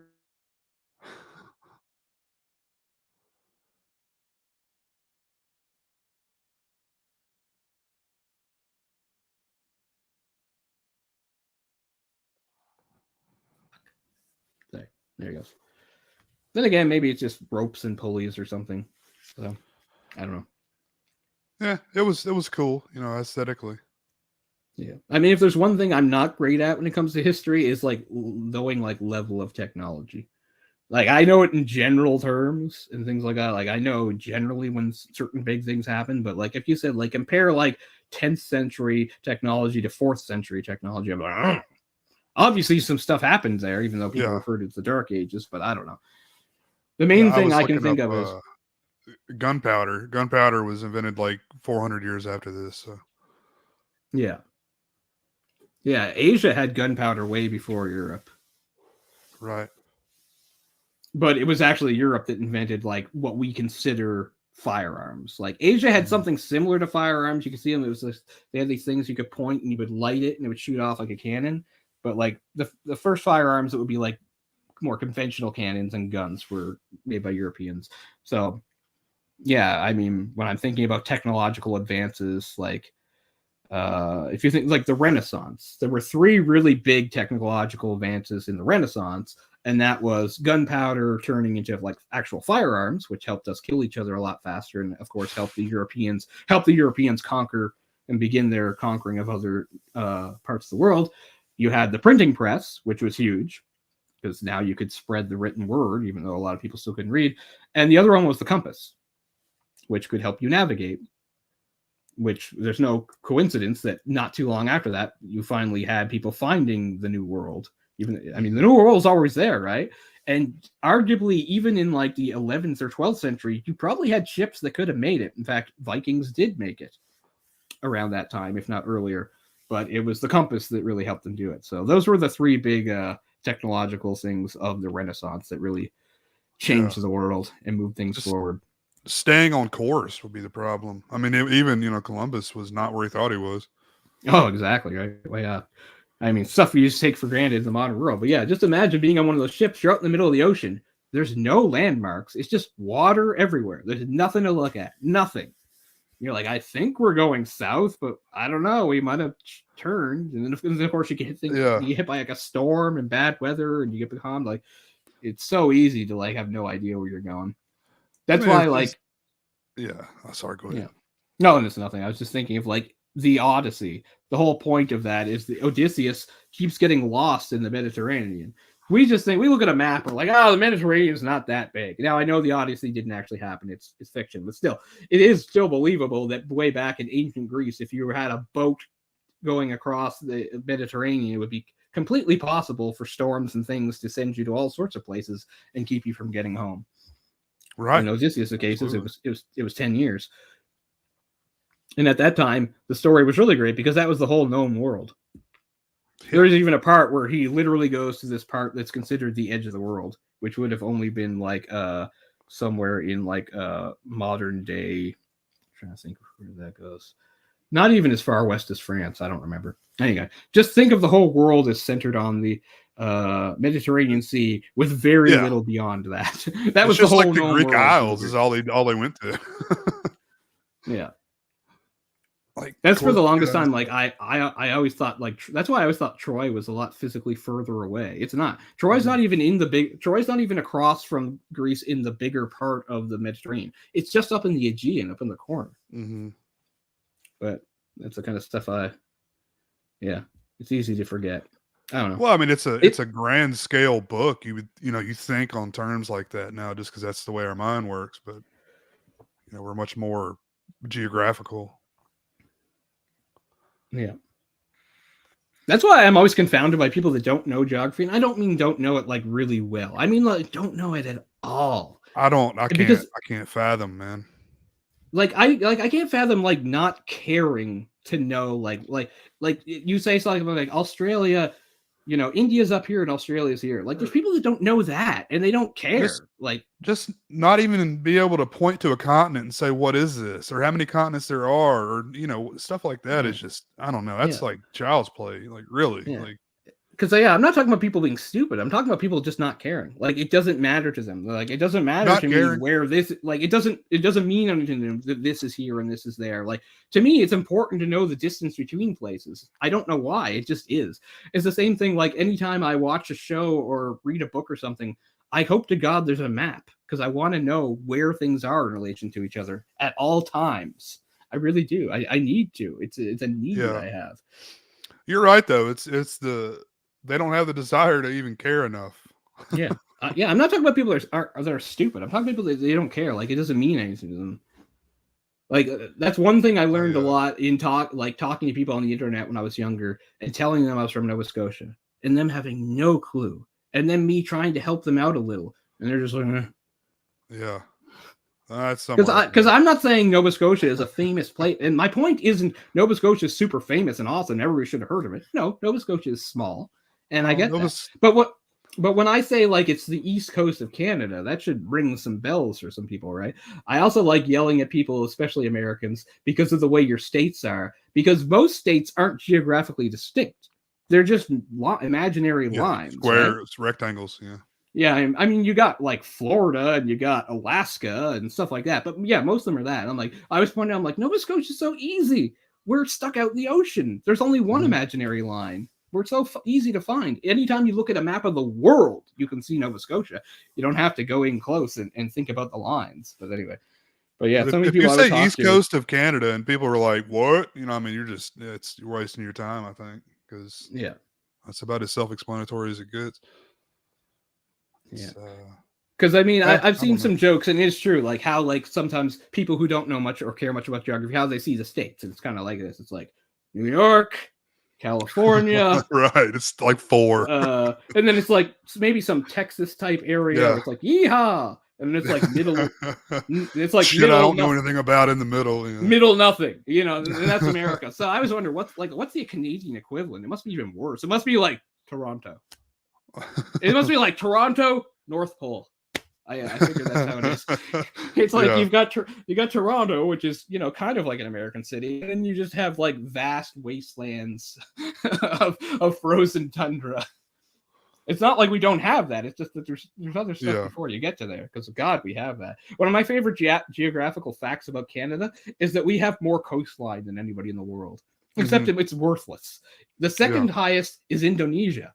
Indonesia, because Indonesia's so many islands, right? Yeah, I never thought about it like that. It's thousands of islands, so they have the second most coastline. The difference is all that Indonesia coastline is beautiful and amazing and probably worth a lot of money.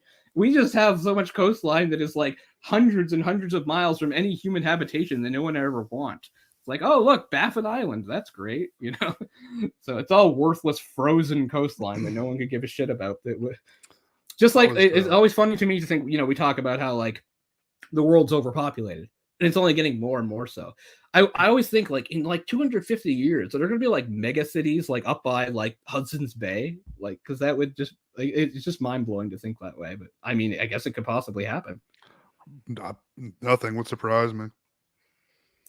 I was watching this reality show about Amish people.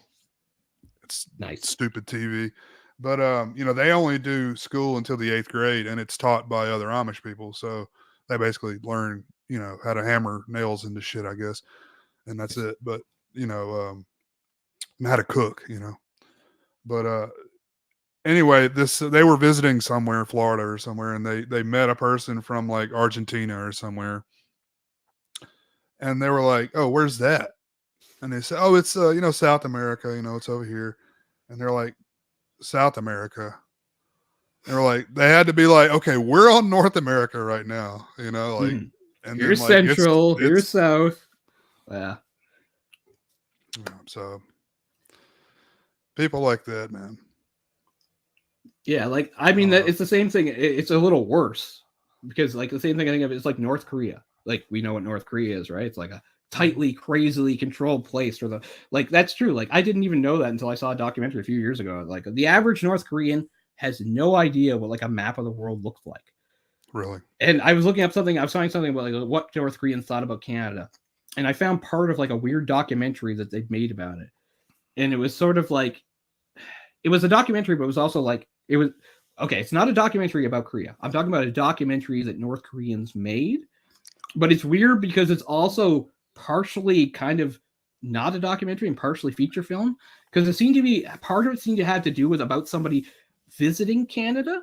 And what was funny was because, of course, the North Koreans, ever since the split, have been taught how much they to hate the Americans, right? All they think about is how awful America is, and they're always taught about the American war of aggression, and that America's this horrible despot country that's crushing everybody and is the enemy, right? And yet they have, apparently, this is back in the 80s anyway, they have in this documentary, they had a very nice opinion of Canada as a very nice, clean country, but they also didn't seem to understand that it was anywhere near the States and seemed to think it was somewhere in Europe. Really? Okay. So I looked that up further, and yeah, the average North Korean doesn't even have a map of the world. They vaguely, they know that China's there and Japan's there, but as far as like the rest of the world goes, it's just like, it might as well just be like blobs of, stuff. Like, they don't know, and they can't know. It's like they could want to know. So I'm not sure. I mean, you can't blame them like, for not knowing. They are They're not allowed to know. Yeah. They are literally not allowed to know like where stuff is. Like, that is like, I mean, I don't know. I guess I shouldn't be shocked, but because it's not like I didn't have illusions about. I had illusions about North Korea. I realized everything about their life is controlled and propaganda, blah blah blah. They're taught to believe all sorts of stuff that's not true. But that, like, I just took for granted that was just general information anybody could have. They don't have it. They don't know what a map of the world looks like. Man, that makes me sad. It's incomprehensible. Almost like how you would even be in the dark that much. Like, I don't know. Especially in today's day and age. But I mean, obviously the internet control, because anybody can call up a map at any time. It'd be one thing to say, I couldn't get to school. School had the maps and the textbooks and things like that. Yeah. But nowadays, a map's like right there anytime you want. In your pocket, Yeah. I really like maps. So again, I don't expect people to love and be fascinated by geography the way I am. Some people are, but I don't expect everybody. But I'm just baffled by people that like couldn't give a shit. Like, it's like, oh, you're from Argentina, and you're from Turkey. To me, that's the same thing. It's not here. Yeah, not here. You're from far away. You speak a different language. I get it. You might as well be from Turkey. Yeah. But I mean, I've run across so many people like that. It's disheartening. Because again, I'm not saying, oh, you should know about where I'm from. Because where I'm from is a small place. It's not like a big notable place. It's not. But I don't know. Just to be indifferent about stuff like that. I try to have a general idea, but it's I don't know, the way my brain works, it doesn't. I always try to know it for Jeopardy questions and stuff. Yeah. What borders what, and it's in a lot of European countries and, a lot of some Asian and African countries too. It's just so. Well, Africa, I'm never going to get it. Like, as somebody who puts work and time into it, I still am never going to get Africa. Africa has too many countries. I try. Africa has too many countries. I'm always pulling it up and double checking myself. And Africa keeps making new countries. Yeah, that doesn't help. Come on, Africa, get your crazy socio-political position. Australia is an easy one, though. We can all get Australia. There it is, and there it is. Good old Australia. Don't ever change. And then there's New Zealand, which everybody forgets exists. And they always make jokes about it. Getting left off the maps all the time for New Zealand. I say, what's worse? I'm from Nova Scotia, where people can see us, but don't seem to see that we're there. And New Zealand, who is actually a country, but is actually even left off the map. Yeah. I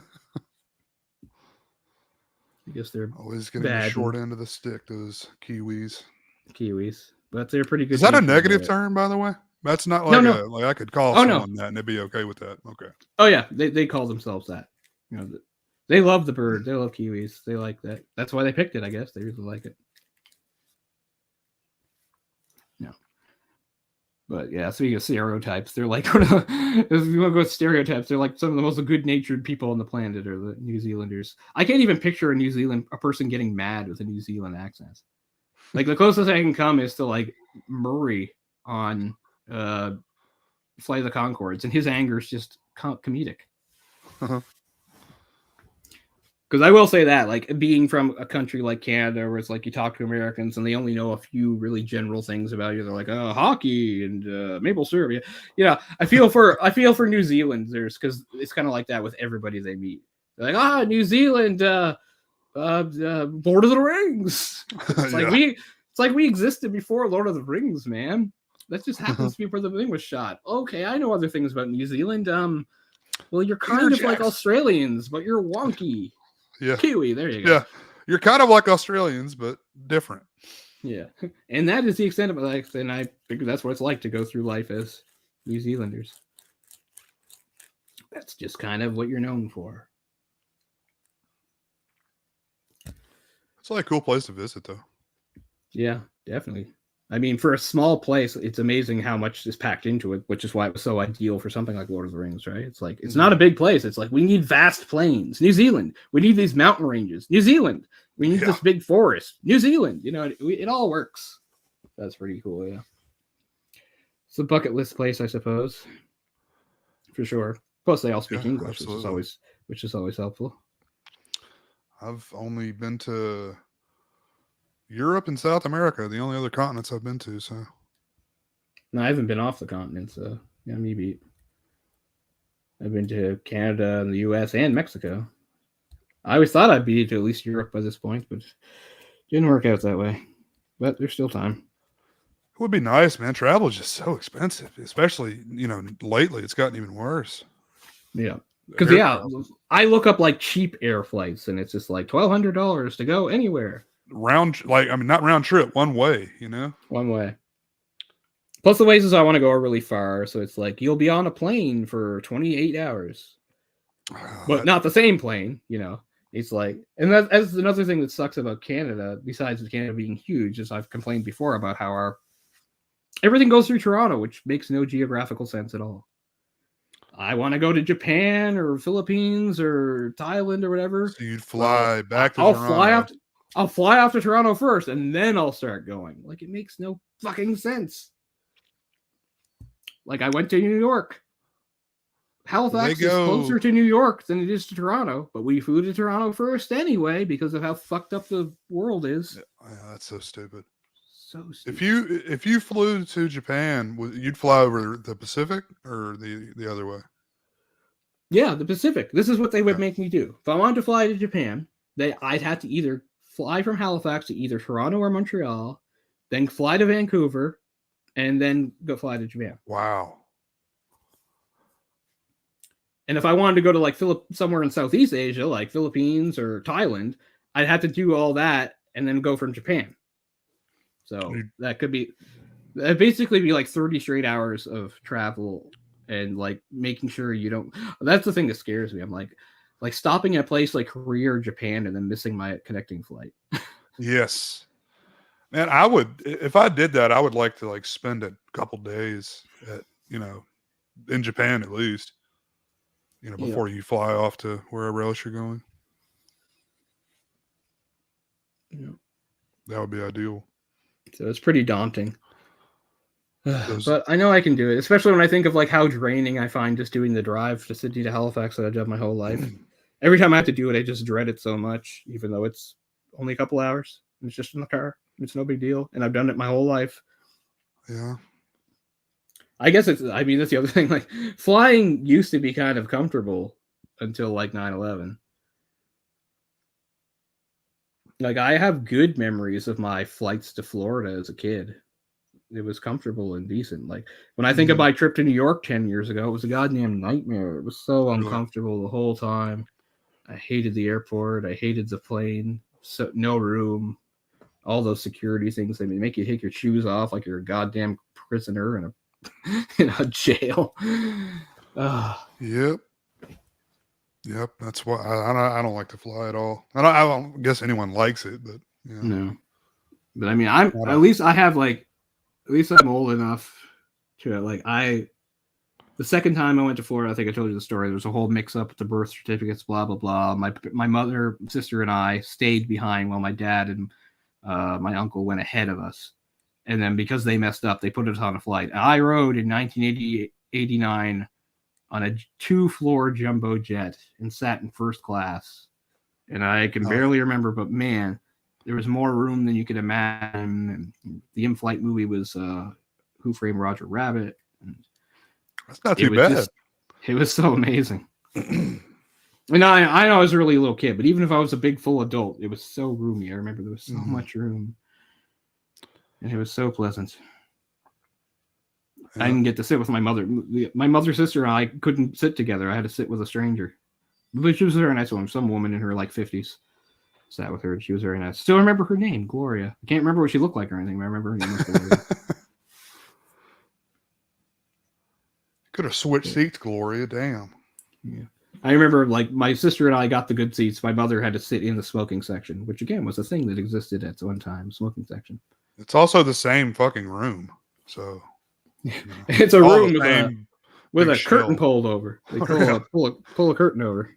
There you go. Put some lattice work up. It'll be a separate room. Smoke doesn't get through it. No, there's no scientific way. That's what I was going to say. I couldn't remember, as I flew a good bit when I was fairly young, various places, my parents.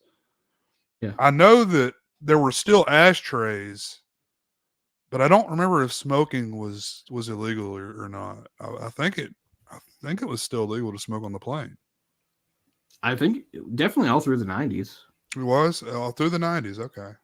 It was sometime like right at the end of the 90s when it really became a crackdown on smoking in public places, as I recall. I mean, because even South Park made an episode of it, so that's got to be like 98, maybe. Yeah, I remember the public places, but there was smoking in the movie theater, but not like when I was going a lot. It was when I was younger. Like there was ashtrays in the seats and stuff. It was a lot of that stuff going on. Which, I mean, that's how I remember. As a kid, smoking was everywhere, and Nova Scotia was a very smoky place. Most people. Well, I just more say people smoked than didn't. I smoked about starting at about 15. So if I could smoke in the theater, I would have in the movie theater. But you couldn't. Not that I remember. Yeah, I don't really remember it in the movie theater at all, but I remember it like literally everywhere else. Yeah, I remember everywhere else. Yeah, like McDonald's, you could smoking section of McDonald's. I remember at the smaller mall, I used to go there because there was a good arcade connected to the bowling alley, and that was smoking central. That place, like I didn't smoke, I was just a kid playing arcade machines, but man, it was smoky. And there'd be like a little pizza place there, right connected to it. You could smoke there. It was all. Yeah, my mom smoked. She smoked up until I started, I think. So she quit like right when I started smoking. So, well, I'll give my father credit because my father smoked like from the time he was 21 until like 4 or 5 years ago. He finally quit.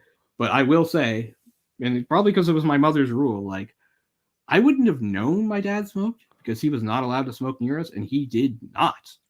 Like he just didn't. I never, ever saw him smoke. I know that like at night, right before bed, he would take the dog outside and he'd have a cigarette then, but I wasn't there for that. But he did not smoke in the house. He did not smoke anywhere remotely near my sister or I. My mother had a very hard and fast rule about it, and he abided by it. I knew he was a smoker. I never even saw like his cigarette packs or anything. Like he must have had them, but and I don't think they were worried about me taking them. I wasn't going to smoke. But like I will say, as fully knowing that my father was a smoker, I didn't see it at all. So that's respect. Give them that credit because I had a lot of friends whose parents smoked and they just did it wherever they wanted. And I'm not saying they shouldn't have or anything. I'm just saying I did find a little odd. I'd sleep over a friend's house and we'd be sitting at the breakfast table and one of them would light up a cigarette. I get it. It's their own home. I'm not saying they shouldn't. Yeah. I'm just saying it was a different experience for me. Yeah. Yeah.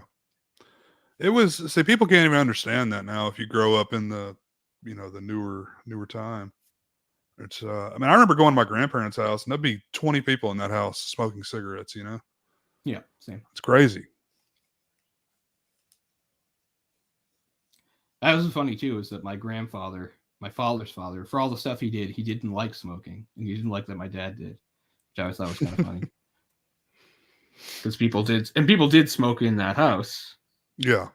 And he didn't tell them not to or anything like that, but he himself didn't. Mm-hmm. It's kind of like the one thing he didn't do because the man had a lot of vices and he certainly could drink, but no, he didn't smoke. And he was, and I mean, as an older guy, but he was always against it, even going back to when he was younger, when people didn't even think it was necessarily bad for you, you know, like in the 50s and 60s, people are like, oh, it's actually good for you. Yeah. Yeah. Walk a mile for a camel. Yeah. Tar on your lungs or whatever. That's probably helpful. That's good for the baby. Makes them strong. Yeah. I don't know. A lot of, like, obviously way less people.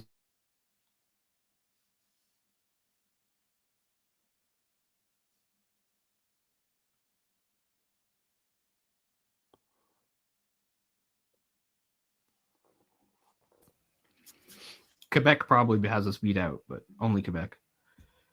They're French. They have to. That's still a big thing, isn't it? Smoking.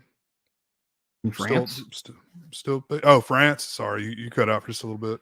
Oh, I said Quebec first. I said like Nova Scotia. Yeah, like I said, we there's still a lot of smoking here. I said Quebec probably has us beat. There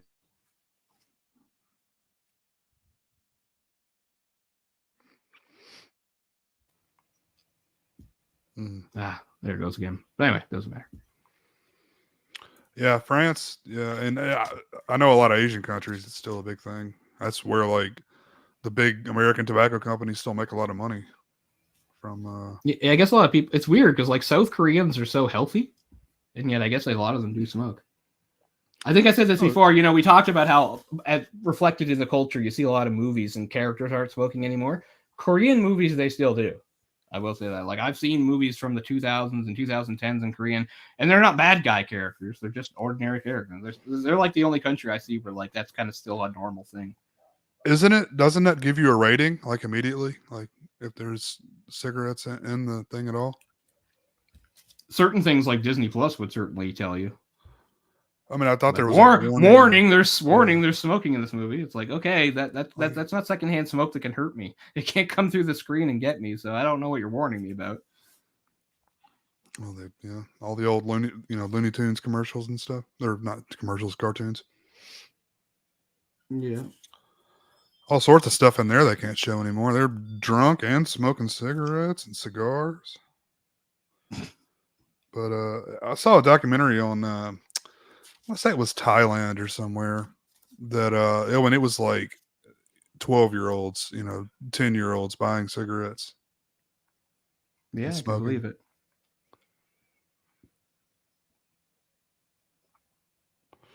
Good old Philip Morris. Yeah, some of those South Asian countries, they technically have rules and laws, but like there's just a bunch that like nobody enforces. It seems. Mm-hmm. Here comes stuff like that. It's like kids buying cigarettes, sure. Kids going in a nightclub, sure. Stuff like that. They're like, whatever.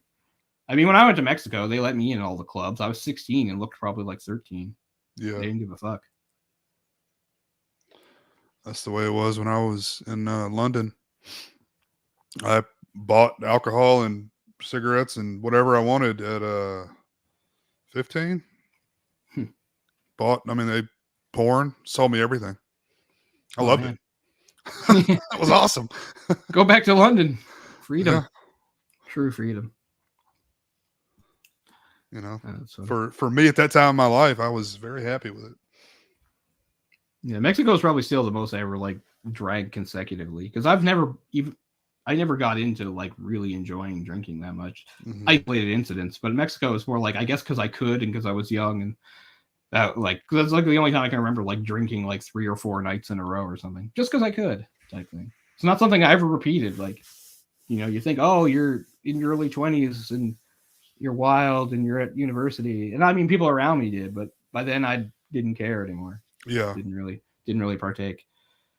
Every once in a while, but not really not as a normal thing at all. Probably better off. I had enough problems in university. If I added drinking to it, I would have probably died. I was already wasn't sleeping hardly at all. I was already eating badly. I was throwing up that was back when I had my stomach problems were the worst. I was underweight. I was throwing up all the time. I mean, if you added alcohol into it, I probably would have killed myself. So it's just as well. Yeah.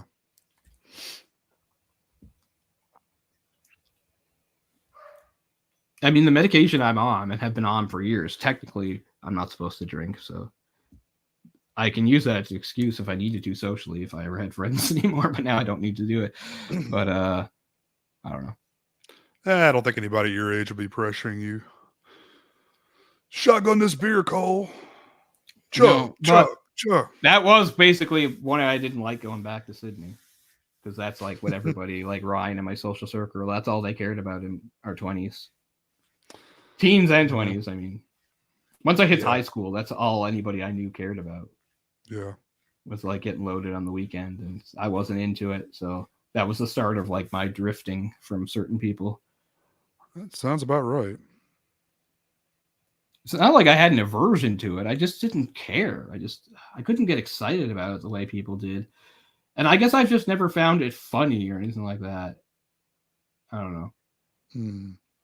And I will say, like, I do find it unattractive. Like people are always surprised to find out, like, I've never had sex drunk or with a drunk person in my life. And that's easily by design, because I find drunk people very unattractive and annoying. I don't care how hot she is. It's really off-putting to me if they're super drunk. And you're going to say, well, that works out well. You're not going to get any trouble. I know, but that's not what I was thinking. It's not like, oh, I don't want to take it. It's not, oh, I don't want to take advantage of you. It's like, oh, get away from me. You're annoying. Like, I've never had super hot, and I will say, I've never had like super hot girls coming on to me loaded and I'm pushing them away because I'm so awesome. Probably not. I'm just saying, like, there were girls sometimes I dated in an isolated instance. You know, maybe they went out with their friends and came back drunk, and I didn't want to get mad at them or anything. They were adults; they could do what they wanted. But I was annoyed, and I certainly didn't want to kiss them or anything like that. So yeah. And I just found out, like, most people aren't like that at all. They're like, that's usually how I have sex, is drunk. I'm like, okay, then. That's one way to do it. I don't know. I like being able to remember sex. You know, what good is sex if you don't remember it? Might as well. I'm running for office one day, so I got to prepare. Yeah. Like, I love that cliche in movies. Like, is that true? Do people wake up in bed next to somebody and have no fucking idea how it happened? Because if that's actually a thing, that's terrifying. I would be terrified. You don't know where you are or even who the person you're with is. Yeah. That's never happened to me. I mean, it shows up in movies and TV so much, it makes it seem like there must be some basis for it in reality. And I'm thinking, isn't that only like happen to like the worst alcoholics? Isn't that like blacking out? Like, because I know lots of people that like to drink and they have fun with it and they probably get drunk and stuff, but I don't think they're blacking out constantly. I'm just thinking. No, that means you have a problem. Yeah.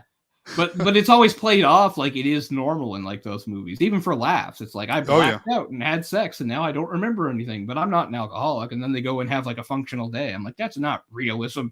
But it's almost always played for laughs. They like wake up, especially if it's both people. They wake up and neither remembers. They're like, oh, you're that person who I found annoying. Like, I think you suck. What did we do? Like, I don't know, but you guys obviously should never touch alcohol again if that's what happens to you when you do. Isn't that the Seth Rogen movie that made him famous? That he knocks up Katherine Heigl. Yeah, Knocked Up. It's called Knocked Up. It's called Knocked Up. Like, the whole thing is like, isn't it like, I never saw the full movie, but like they don't even like each other. They meet somewhere, they don't like each other, but they get hammered and then they wake up and what did we do? Man, I feel sorry like for a kid from that situation. Like, that's your birth. You were asleep, and I had sex with your unconscious body is what happened. There's some weird stuff in, like, I don't like any Judd Apatow, and there's no time for it. But I remember there's a really weird part in the movie where they're like, well, we'll try to be like a couple actually because this happened. We'll just, even though we don't like each other, we'll act like we're boyfriend and girlfriend anyway. And there's a part where like he wants to have sex with her, and she's like, okay. And then he's just like, how about this way from behind? She's like, no, that's like dogs do it or something. I'm like, okay. Not up the butt. I've never heard of somebody being that hung up on it. Like, I don't like I get hung up on words. It's true. Like, if somebody said doggy style, I'm like, okay, don't say that. I don't want to be comparing animals. But I just mean if someone's like, all right, let's do it this way, I wouldn't be like, that's an undignified position. Like, I don't have that much of a hang up. I'll try whatever position, sure. There was keep things spicy. There was a lady streaming on YouTube YouTube recently, and she was convinced the doggy style meant up the butt, and it doesn't. No. That's something else. That also, if you think it out, you're implying that every time dogs have sex, they just do it anally, and then how do dogs reproduce, dummy? It's really, really. I guess that's how she was raised, or something. Really wild. But, it is interesting, though. Going back what we said about geography, it is true too that like in today's world, there can still be people like adults that have such wildly wrong not views, but like you know what I mean, information on sex, like stuff you should have learned when you were like 12, and they're like adults walking around not knowing. Like there are women with children that think the child grew in their stomach, for God's sakes. Like, yeah, they don't know they have a womb. They don't know what that is. That's a separate area. Yeah, that's another sort of weird failure of the education system that happens every once in a while. The geography thing is weird enough, but the sex one's really weird. Yeah, when you hear people make claims like that, and you're like, you're joking, right? Like, you didn't learn that when you were like 12. It's like wives' tales from 100 years ago. Like, oh, if you suck a dick, you're gonna grow hair on your face, or something, whatever. Get pregnant from a toilet seat. You're gonna get exactly that type of stuff. That was a big one. How? Yeah, okay. Exactly how. It happened. No, it happened to a friend of mine. It did. She sat on it. Yeah. There's triplets. That's interesting. Doggy style means anal. Like, again, like just use your brain and logic that one out. And right. You should be able to know that without I mean, you can. I mean, you can do that, but that's not generally what people mean when they say that. Yeah. That's just funny to me. I know we had this conversation before too, because we have most of the sex conversations. I remember there's a few times for a few movies that have sex scenes in them where, like, if you read about, like, on Wikipedia, if you read the plot summary, there's a few times where it's mentioned, like, specifically that the characters have anal sex. But if you watch it, all you see is it's from behind. And I'm thinking, is that what people are learning from movies, maybe? If it's from behind, it's always anal? Like, I don't know. We talked about that. It's in something that we discussed on here. Yeah, I don't remember what movie that was. Well, one of them for sure was Donkey Punch. Remember Donkey Punch? Oh, yeah. Yeah. Because there's a scene where that actually happens. It's supposed to be anal. I was thinking, I thought the whole point of the punch was it contracts the vaginal muscles. Isn't this the whole thing? You get to. So I was like, isn't that wrong? But anyway, I just remember like reading that and being like, there's no way of telling. Like, the only way there's anal sex in a non-pornographic movie is if someone like announces it. Otherwise, it's just like, okay, sex from behind. Right. We live in a sad world. We don't get to see full penetration. It's really sad. Yeah. I want to see Rogan really do Catherine Hale for reals. Although Rogan came the closest because he's in Zack and Miri Make a Porno. So he doesn't really have sex with what's her name, that blonde, but at least it's Elizabeth Banks. Whatever her name, Elizabeth Banks. That's it. Yeah. She's a director now. Is she? Huh. I was thinking about her because I rewatched 30 Rock lately. She was a recurring character on that for a while. I was thinking I haven't seen her in anything in a long time. Her character arc is she gets kidnapped and stranded in North Korea. That's right. I haven't seen that show in a while. I just rewatched it. Although I'm annoyed because we talked about this before too, and we'll get back to our movie, I swear. But like, if you're watching it streaming, like 4 episodes are removed because of blackface, including one that doesn't have any. Because like, you know how they made 2 like live shows? Neither is there. And only one of them had that. One of the other didn't have any, and yet it's not on streaming. That's the one we talked about this years ago when it happened. I was really annoyed by what Tina Fey said. She said, I realize now that intent doesn't matter. I'm thinking, if intent doesn't matter, what are we doing here? Yeah. I mean, I get it. It is. There is such thing as a situation where your intent is good and you still do something horribly racist. I get that. But I don't think that's what happened with the 30 Rock. I think the intent was it's going to be funny, and in this context, people will recognize blah, blah, blah. Because like I said, like the whole thing, like the only one I even really remember is the whole thing is like Jenna and Tracy say it's harder for me to be you, or it's harder for me to be me than you to be you. And he says it's harder being a black man. She says it's harder being a woman. So she tries to do blackface. And like the second she's on screen, she's in blackface for 1 second on screen. Yeah. Every character like points at her is like, no. And that's that. And yet still not good enough. That's still the intent is to say that's not appropriate. That's not a good thing. You can't do that. Yeah. The intent is supposed to be like Jenna is so far gone and so out of it and dumb that she doesn't realize what she's doing is like a horrible thing. And the second she does it, literally every character around her points it out and tells her no, and then it's over. And they're still like, not only pull that, but pull the whole episode. And Tina Fey smiles at the camera, and I don't know if she agrees with this, but she knows she has to play the game and says, yep, I think that's the right thing. You know, whatever. I don't think it is. And I'm not going to make a huge thing about it because it's just a television show. But still, that whole intent doesn't matter thing bothers me. Because if intent doesn't matter, then I guess nothing matters. The better thing for her to do is just to say nothing, really. You know, because it's going to get pulled. She doesn't control the episode. You know, it's NBC. So I know. But I mean, you have to assume, you know, as soon as it happened, people stuck microphones in her face. It's like, what do you think of it? Do you agree with it? I mean, she's like, well, I'm a white woman. I can't really say I disagree. Yeah, exactly. You can't say anything else. But like, it was an episode of Community, I think. That's even worse. Blueface, right? Wasn't it Blueface? It was Blueface. It was an Asian man in purple makeup to look like a dark elf. And they just make a joke, like, because the black character Shirley in the room says, anyone else see how racist this is? And he's like, how? And I agree with that. Like, so even though it's not racist, they even comment that somebody could maybe see it that way. And still, that's not enough to pull the episode. And that's considered one of the best episodes. Well, how is the Blue Man Group still touring around the world? You know, those are white guys under that. Because they specifically say blue, I guess. They're like, blue, we are blue. Da-ba-dee-ba-doo-da. I don't know. But yeah. Those guys do put on a good show, though. I saw them a few years ago. I wanted to, because he's probably not with them anymore. But one of my favorite bands from when I was a kid was I Mother Earth. And for years, when that band was inactive, the bassist for that, his name was Bruce Gordon. He actually was the bass player for the Blue Man Group. It's pretty cool. I mean, I guess you probably wouldn't have seen him anyway in the show. I guess they keep I guess they keep those guys in the back. You know, keep the focus on the blue. Still, I don't know. At least I got to see him perform with the band.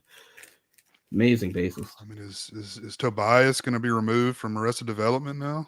You know, being blue, yeah, I don't know.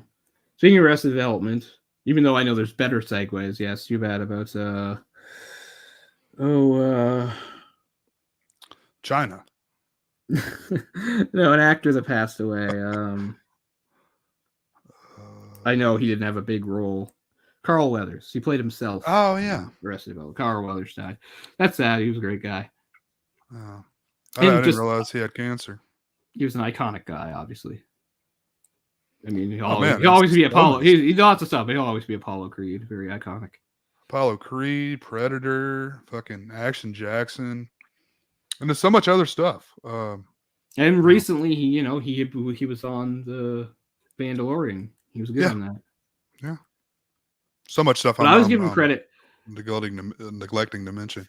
But I just love the Apollo Creed character because, like, when every time you read something about or you talk to somebody, it's like obviously based on, Muhammad Ali. I'm like, he was, but really loosely because Apollo had his own character who was quite distinct from, he wasn't just some analog for Muhammad Ali. Yeah, he was a brash African American champion.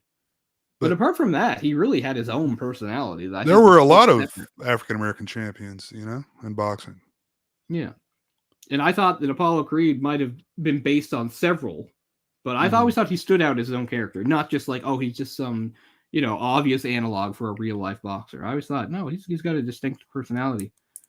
I never thought, that never even really occurred to me, actually. Because I never thought Rocky was supposed to be Rocky Marciano, or even if that's who he was supposed to be, just a name alone, Yeah.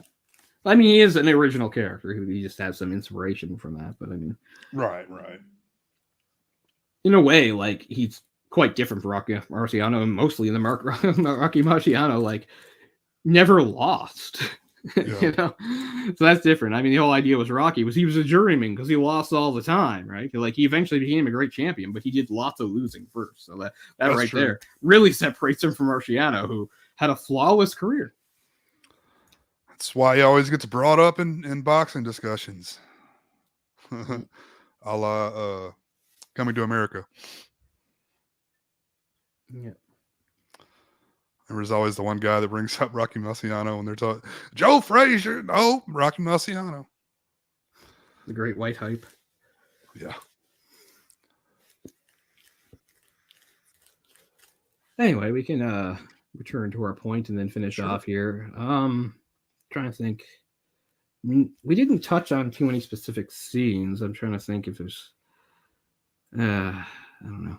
But yeah, one thing I can't believe I didn't know that the director was actually in the movie as Lu Buai. It's pretty good actor. Mm-hmm. But I am going to listen to the full commentary he did. But yeah, he directed Farewell My Concubine and this. And he's got something coming up, so he's still working. Wow. He's 71. So he's up there. But yeah, he did both those Battle of Lake Changjing.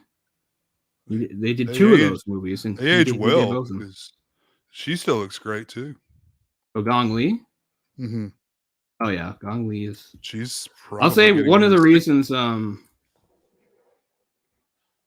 of the reasons I was always putting off doing this movie was, and I know how it's going to sound, and I don't know. I don't mean anything by it, but I just mean, you know, for years I had a Chinese girlfriend who I love very much, and I miss her very much still.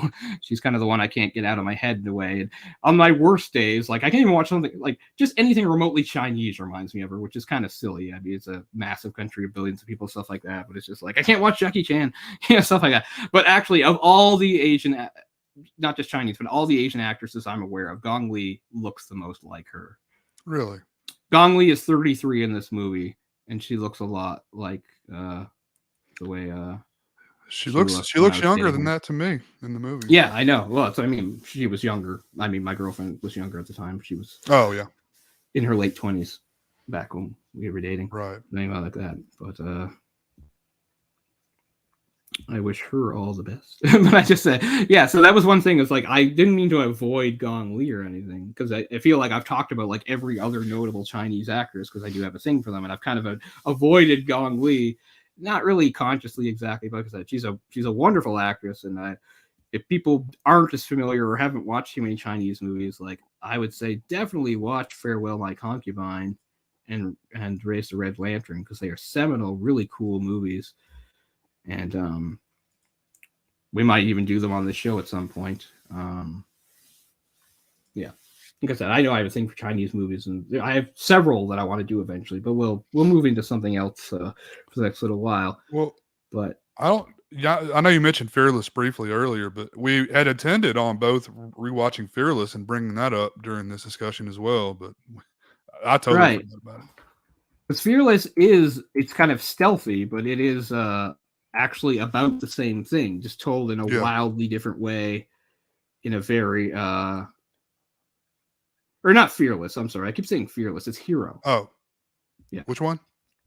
Hero. They're both. Hero. Yeah. Sorry. Hero is. Yeah, we keep saying Fearless. Fearless is the 2006 one, but the 2002 one, the one. Yeah, it's not Fearless. It's Hero. So yeah, excuse us there. Hero from 2002, I believe. Which that's a great movie. I do own that one. But yeah, Hero is what I meant, not Fearless. But yeah, it's kind of a stealth reveal that the king he wants to kill is that king, and it's such a different tone, because in this movie, he's definitely like they do show some things that humanize him and make you sympathize with him, but overall, it does sort of fit the very negative view that a lot of people in history seems to have of the first emperor, is that he was kind of a tyrant, and he went mad with power, and he was cruel, and he would commit atrocities, and he was an egomaniac and stuff like that. This movie even suggests the whole illegitimate son thing and not actually being royalty as possibly true. And historically, that's probably not true. It's just something that's circulated because of his unpopularity. Whereas in just a few short years, you watch Hero, and that's sort of the that's the sort of the stealth ending. The whole point is once you finally get to it, it's finally revealed that that the king that he was trying to assassinate in Hero is that king, and when they present it like it's a good thing he didn't because he's the guy that unified China. It's so weird how the tone is so different just in a movie made just a few short years later.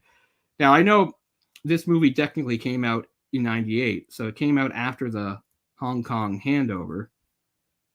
And I don't know how connected it is to Hong Kong cinema, because one of the main differences between, say, Hong Kong cinema and mainland China was, of course, government censorship and things like that, and how you portray certain things. So, like, it makes sense to have a movie that more glorifies the past that's, like, from a mainland China perspective, I suppose. Although not always. It's so complicated. It's weird. Like, what they deem was good to glorify about their past and what there isn't.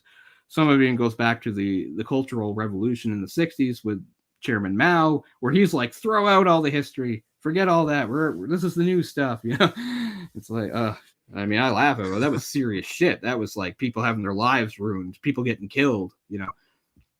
And China to this day remains quite oppressive when it comes to things like that, you know, not being able to make certain statements with a movie. Things. So I don't know what exactly the attitudes were towards this movie. But this movie cost, wow, way less than I thought. Yeah, so it shows how slow China was to get those. This movie cost about 20 million US in 1998, which is what, maybe close to 60 million now? And that was enough for it to be the most expensive Chinese movie made up to that point. Yeah, but I mean, think about movies in general. They weren't these huge conglomerate things that have become in the past, couple decades with the Marvel onset and stuff. Sure, but I'm just saying, if you want to even parallel it to like contemporary movies at the time, like in 1995, they made Batman Forever, and $20 million was they paid Jim Carrey. Forget the rest of the budget.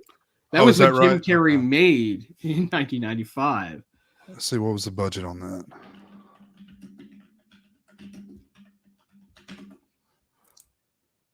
Ooh. 100 million. You know, we've yeah, I know, 100 million and 20 million just goes to one person. It's funny, this is something I hadn't thought of, but we were talking not too long ago about budgets and how it's confusing because sometimes you look at it, it's like, where did the money go? I don't really see it on the screen, things like that. I was watching something about 80s movies, and they were talking about Days of Thunder, which is technically a 1990 movie, the Days of Thunder movie with Tom Cruise. Mm-hmm. And I found out, like, a lot of people think it kind of was the movie that ended sort of that era of over-the-top sort of 80s excess movies. It kind of put the nail in the coffin, kind of in the same way we talked about how way back when we did the New Hollywood era, we ended it with the Heaven's Gate episode, right? Heaven's Gate was kind of the final straw for those sorts of movies about the auteur director having unprecedented levels of control and stuff. And then it gave way to a new era of, stricter control by the studios and things like that. And I was kind of finding out how like Days of Thunder was sort of the same thing for ending the 80s blockbuster era. And one of the things I found out about with Days of Thunder, I'd never known, was that Days of Thunder had a budget of over 60 million. 90. When you're like, okay, without context, I don't really know what that means. But it actually meant that it was more expensive than Top Gun from a few years earlier. And you're thinking, how is this possible? Top Gun has fucking fighter jet combat in it. This movie is just some race cars.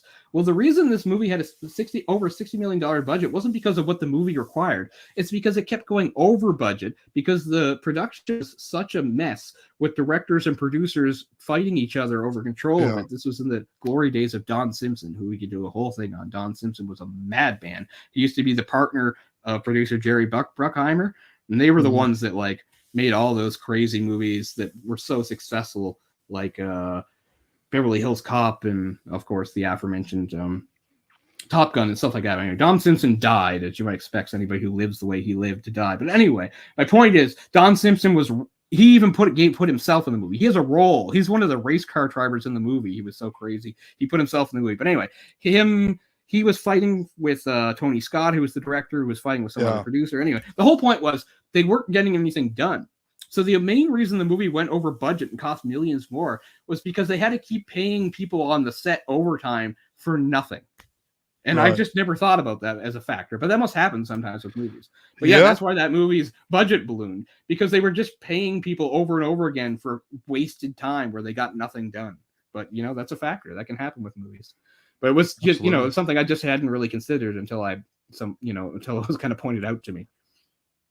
Yeah, well, I mean, there was also a lot of money laundering going through movies that probably still exist to this day, but you know, a lot Yeah. of people trying to funnel it that way to put it into something That's legitimate. basically why Steven Seagal still has a career. Apparently, it's like Yeah. Steven Seagal's movies are all just like money, Like ventures, Russian for mafia various- stuff, right? Russian mafia.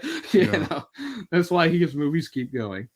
Yeah, the Uwe Boll, I think that's who was funding a lot of his money. You always wonder who keeps giving this guy money to make movies, and Yeah, that's it. each movie's considered like the worst movie ever, and then he makes another one. It's like how does this happen? God, he made so many of those fucking I forget what they're called, but where the guy just like puts on a lot of body armor and shoots people in public places.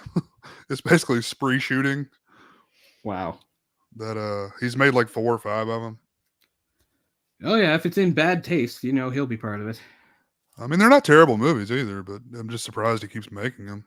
Every time I turn around, I see a new I'm one. surprised because I mean most of his movies are absolutely terrible. Like that's the word I would use. I wouldn't say they're bad. I'd say they're terrible, especially his video game movies. Holy Christ! And Alone in the Dark was one of the worst experiences I've had in the theater, and I didn't pay anything. You actually to saw see that. I was still mad. Yeah. Oh man, I couldn't imagine seeing a Uwe Boll in the theater.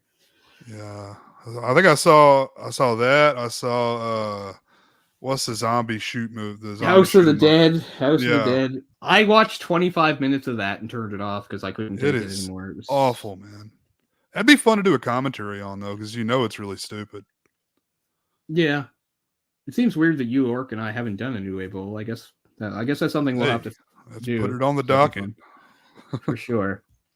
But anyway, this movie, yeah, the budget really, you can see it, as you said, really great set design and a lot of extras involved, good locations, really nice costumes. So, I mean, quality all around. So I don't know what kind of reputation this movie has anymore. It doesn't seem to get brought up when you talk about some of the Chinese epic movies. It seems to almost get skipped over. I like it a lot. I don't mind any really the changes that they make, because most of the changes they make, it's not like they were going against anything in history. They were just basically filling in blanks. These are characters that lived over 2,000 years ago. There's so much we don't know. So they're filling in some blanks, adding some stuff. Gong Li's character's invented, and she drives the plot. Again, I don't mind. It's kind of interesting. It puts a different spin on it. They move up the coup, put it closer to his conquering plans. I don't mind that either. I mean, they could have done it differently. They could have started with the coup and then jumped forward a few years. But I guess usually what they like to do is condense timelines in movies like this. They don't like to do time jumps and things. And I kind of get that. Sometimes a time jump can be jarring. So I do get that. I'm surprised I don't know the actor that played Ying Zhang, our emperor. He is really good in it. I think all three main characters are really complex. And it's really hard to figure out, because it's one of those movies where they all have motivations, but they all change throughout the movie. All three of them, their motivations change, and they change in ways that affect each other. And I think that's really interesting in deft storytelling. And I'm not saying perfectly deft storytelling, because it can also be a bit confusing. And it's true. It's kind of like, well, what do they want now? Or why are they doing that? Like, I get it. Like, it's not 100% clear, but I don't know. It makes sense again to me because we're talking about characters that are so far back in the past, they're practically mythologized. These were real people that existed, at least some of them. And yet there's so much tied up to myth. Like if you were to look up, say, the history of emperors and the various dynasties, what's funny is this is historically the first dynasty, but if you go into Chinese myth, there were several dynasties before this with completely mythological emperors. Same thing in Japan. If you go back far enough, you go into myth. And it's really interesting because you think how much of that gets blended into some of these first historical figures, because this is really far back. And whatever historical accounts we have gone through various changes over hundreds of years. So, yeah.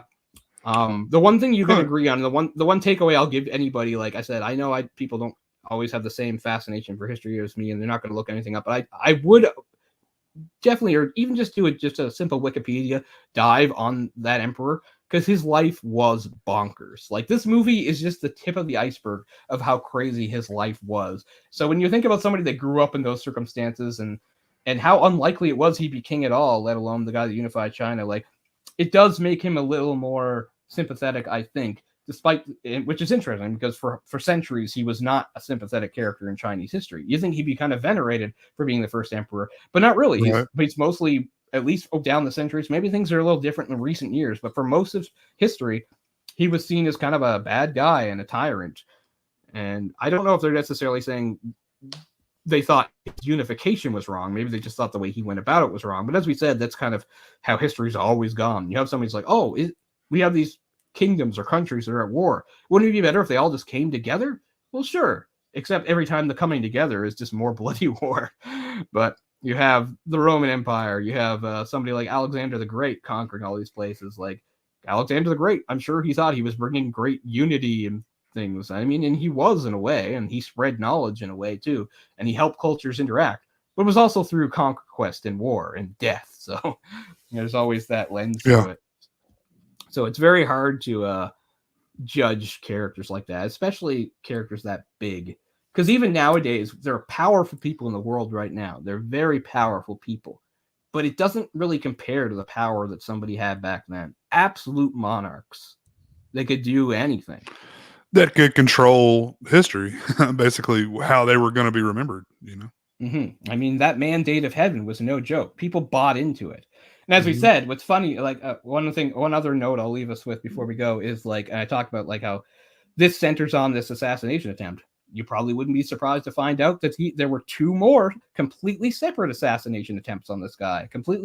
They weren't completely unrelated. The first one was actually a follow-up as revenge because it was a friend of Jin Ke who wanted revenge on him. He was what do I want to say? He was a musician. So he used his place as a musician to get into the court to try to get him. And then the third one was completely unrelated. But anyways, Ying Zheng survived all 3. I want to see what the second one.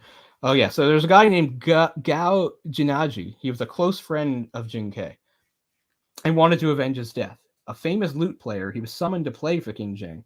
Someone in the palace recognized him and guessed his plans. Reluctant to kill so he didn't even get a chance to do it. Reluctant to kill such a skilled musician, the emperor ordered his eyes put out and then proceeded with the performance. Wow. That's the kind of thing, right? Like, he could just say, put out his eyes, and they would do it. And maybe the people, common folk, don't like it very much, but they're like, oh, well, he's the emperor. He can I could have killed him, you know? I just and I'm not saying it's consequence-free, because it is true. History is full of tyrants that got what was coming to them because people weren't going to put up with it. So you can only push things so far. That is one historical lesson. And that's why you have hopes for things like, I'll make things all political. I really do hope that it catches up with a bastard like Putin and somebody fucking kills him. I feel like that's right. So, I don't know. Put that on YouTube and have the KGB come after me. I don't know. Yeah. But I just mean, yeah, when you're talking about absolute rulers, it is true there can be a limit because people will only put up with so much. They will fight back at some point. And this guy, as we said, was quite fortunate. He survived 3 separate assassination attempts. Plus, he also lived in a state of nearly constant warfare. And yet he did actually accomplish quite a bit as king and later emperor. So, as you said, there's no way to separate him from the history of China. He's just a super important character, if not the most important figure in Chinese history. So whether you think he's good or bad or something in between, he's inescapable. His actions, resonate through the centuries. He started imperial dynasties that lasted over 2,000 years. Maybe not his own specific dynasty, but a way of government and a way of running a country and, a history and the way the various kingdoms interact with each other. So there's no escaping that. So he certainly deserves to have some movies made out of him. So it's interesting to see different portrayals of him. I really do enjoy this portrayal. It shows him as a sort of a complex character. He's not all good. He's not all bad. The Gong Li character is fictional, but she plays off him nicely, shows some of his vulnerabilities. She remembers his youth and some of the innocence there. It also speaks to the good side of him, the idealistic, where he's like, I'm trying to bring peace. You know, she really did believe him and she believed in him. And then over time, she stopped believing in him when she saw the lengths he was willing to go to achieve it, which I guess is always the question too. It's just like, you can have good intentions, but where do you draw the line? You know, when does the end justify the means, or the mean justify the Well, end? he was drunk with power, you know. Yeah, absolutely. And yet he grew up in a world where that could happen to almost anybody in his position. Sure.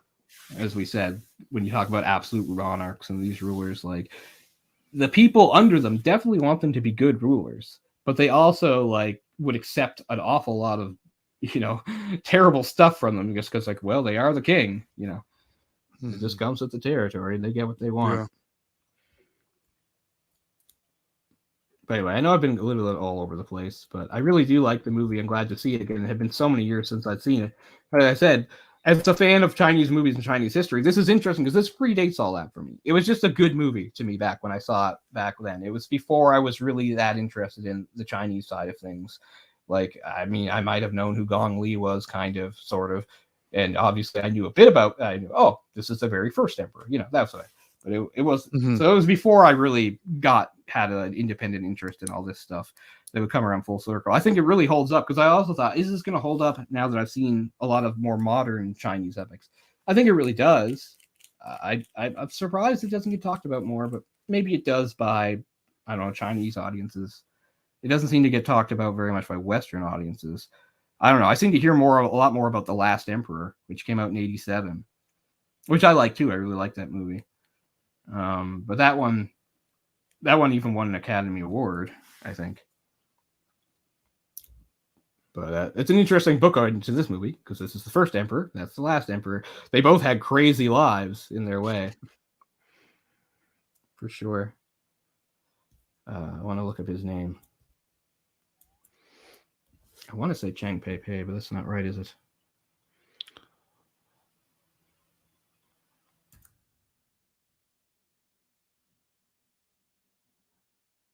Sorry, I just want to get his name.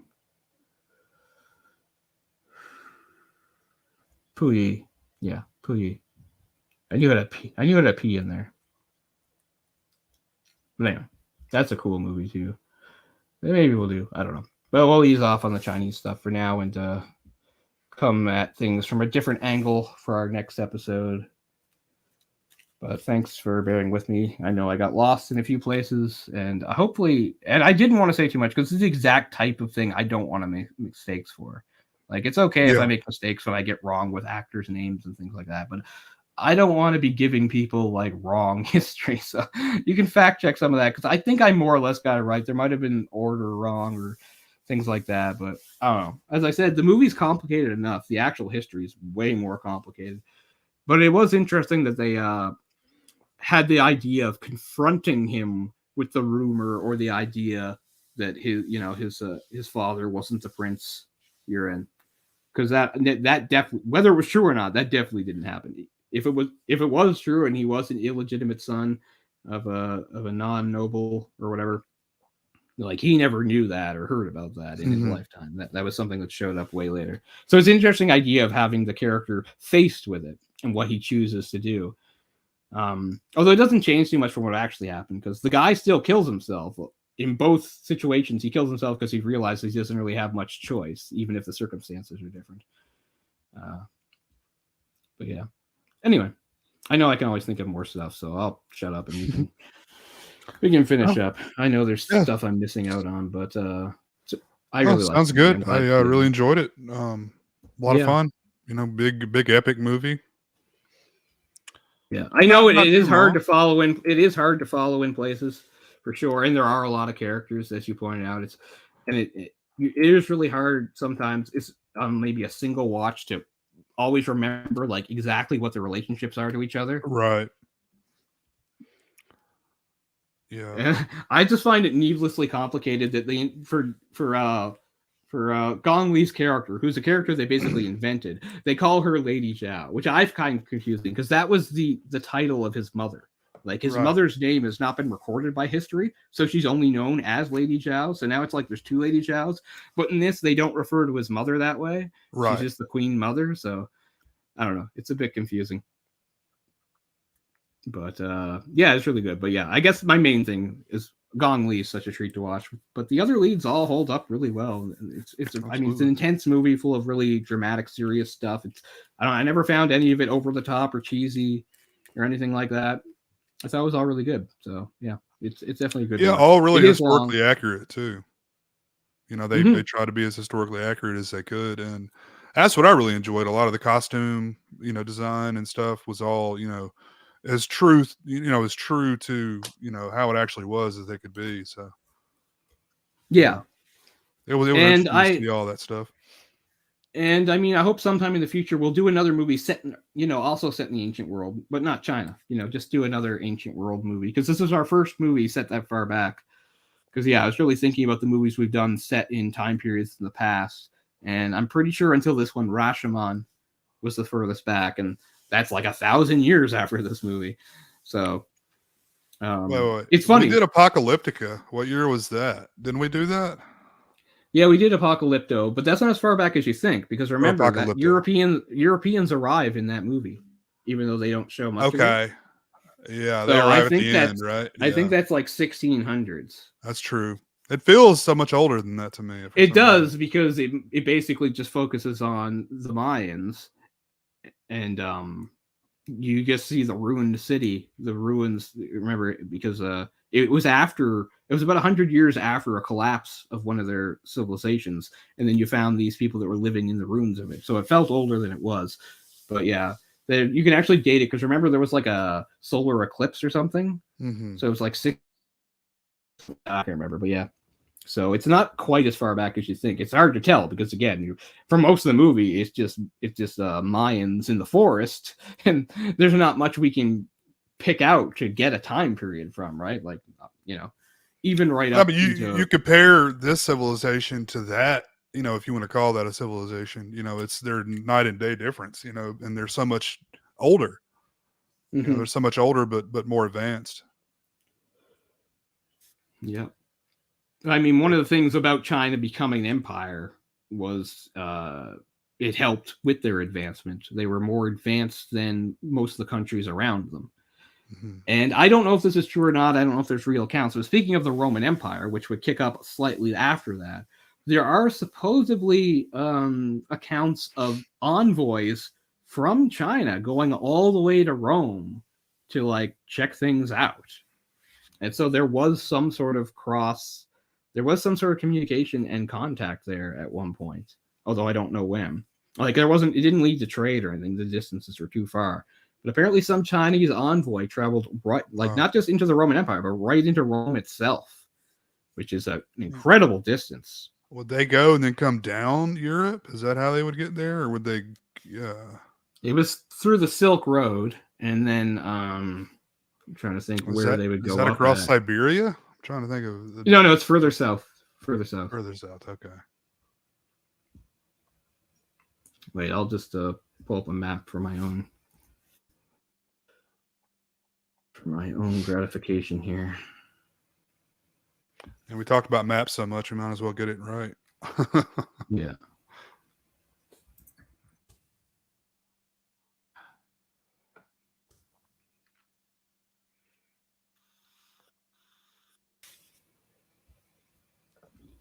I should have looked up an older map. This is a modern map. But even if I look at a modern map, let's see here. Because I mean, getting through.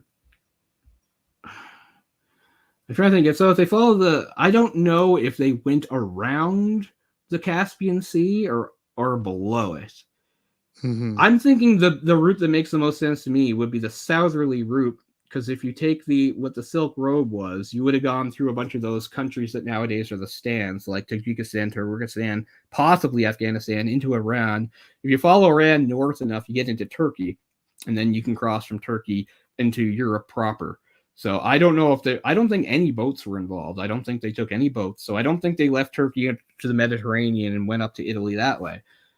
So I don't know. As I said, it's kind of fragmented, and I'll have to look up exactly what the details are. But apparently, yeah, it's kind of a new thing. Like I don't think it was known for a long time. It was always assumed that there was no contact. I think it was some sort of new discovery. There were some sort of records of it or something, some Chinese records of visiting there. There weren't any Roman records of it. So I don't know. But it's interesting to think, yeah, the two of the dominant empires of the time, but they're so geographically far from each other. Although the Roman Empire at its height stretched really far geographically, right? Although not further than the Black Sea, I don't think. The Black Sea, by the way, I always get them mixed up. So the Black Sea is the one that's closer to Europe proper. Black Sea is the one that like touches Romania and Ukraine and stuff. Then you have Georgia and Azerbaijan in between there, where the Caspian Sea is. So the Caspian Sea is the one that's further inland, out towards Iran and all those. So I mix them up all the time. The Black Sea touches Europe, and the Caspian Sea doesn't, unless you count Russia. But yeah, just an incredible distance. I'm not sure where the imperial capital would have been at the time, but it would have been pretty far east. That's still crazy distance. Yeah, it's a crazy distance. It's funny. I remember there was some weird artifacts or weird archaeological signs in a place where I'm in Cape Breton that made people wonder if there was some sort of ancient Chinese trip to there, which would have been insane. I don't think that's possible. But I remember they made a show about it. I mean, they'd have to go around Africa and up thousands of miles up through the Atlantic to go from China. So, doesn't seem very likely. It almost seemed closer going the other direction. Yeah, except they couldn't because they would just hit ice. Yeah, they'd hit ice. It would be impossible. I mean, even in the 20th century, it was impossible to get through the ice up there. Like only nowadays could you do it with like modern icebreaker ships. Mm-hmm. But yeah, there's just no way. It seems physically impossible.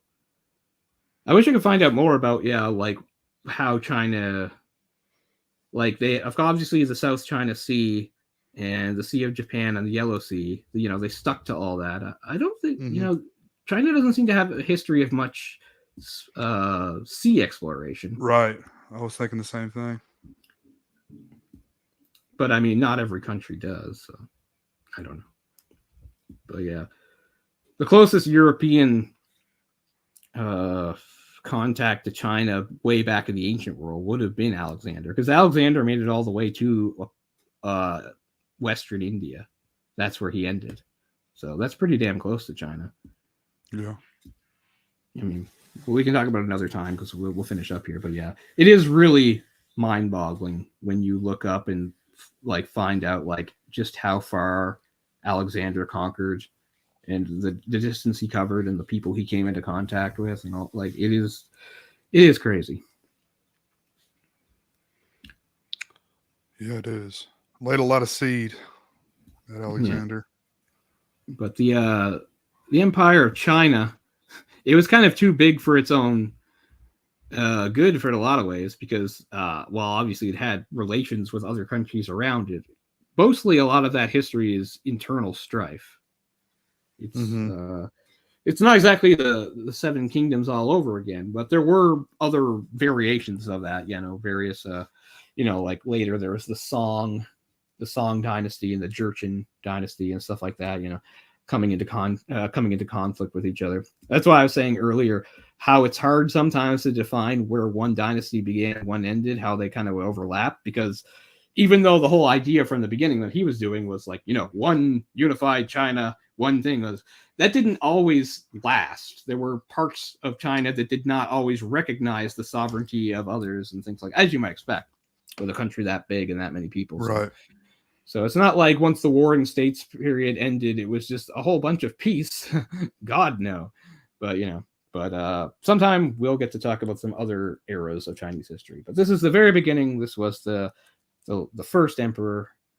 The Emperor and the Assassin from 1998. So thanks a lot, guys. Thanks for listening to me talk about that. But it's a good movie for sure. Even you don't even need any of that to take something from it. But I would say independently, that Emperor is worth looking up because his life was so crazy. Anyway, thanks a lot. That'll do, and hopefully we'll be ready. Hopefully we'll be ready with something completely different next week. So thanks, guys. Have a good night.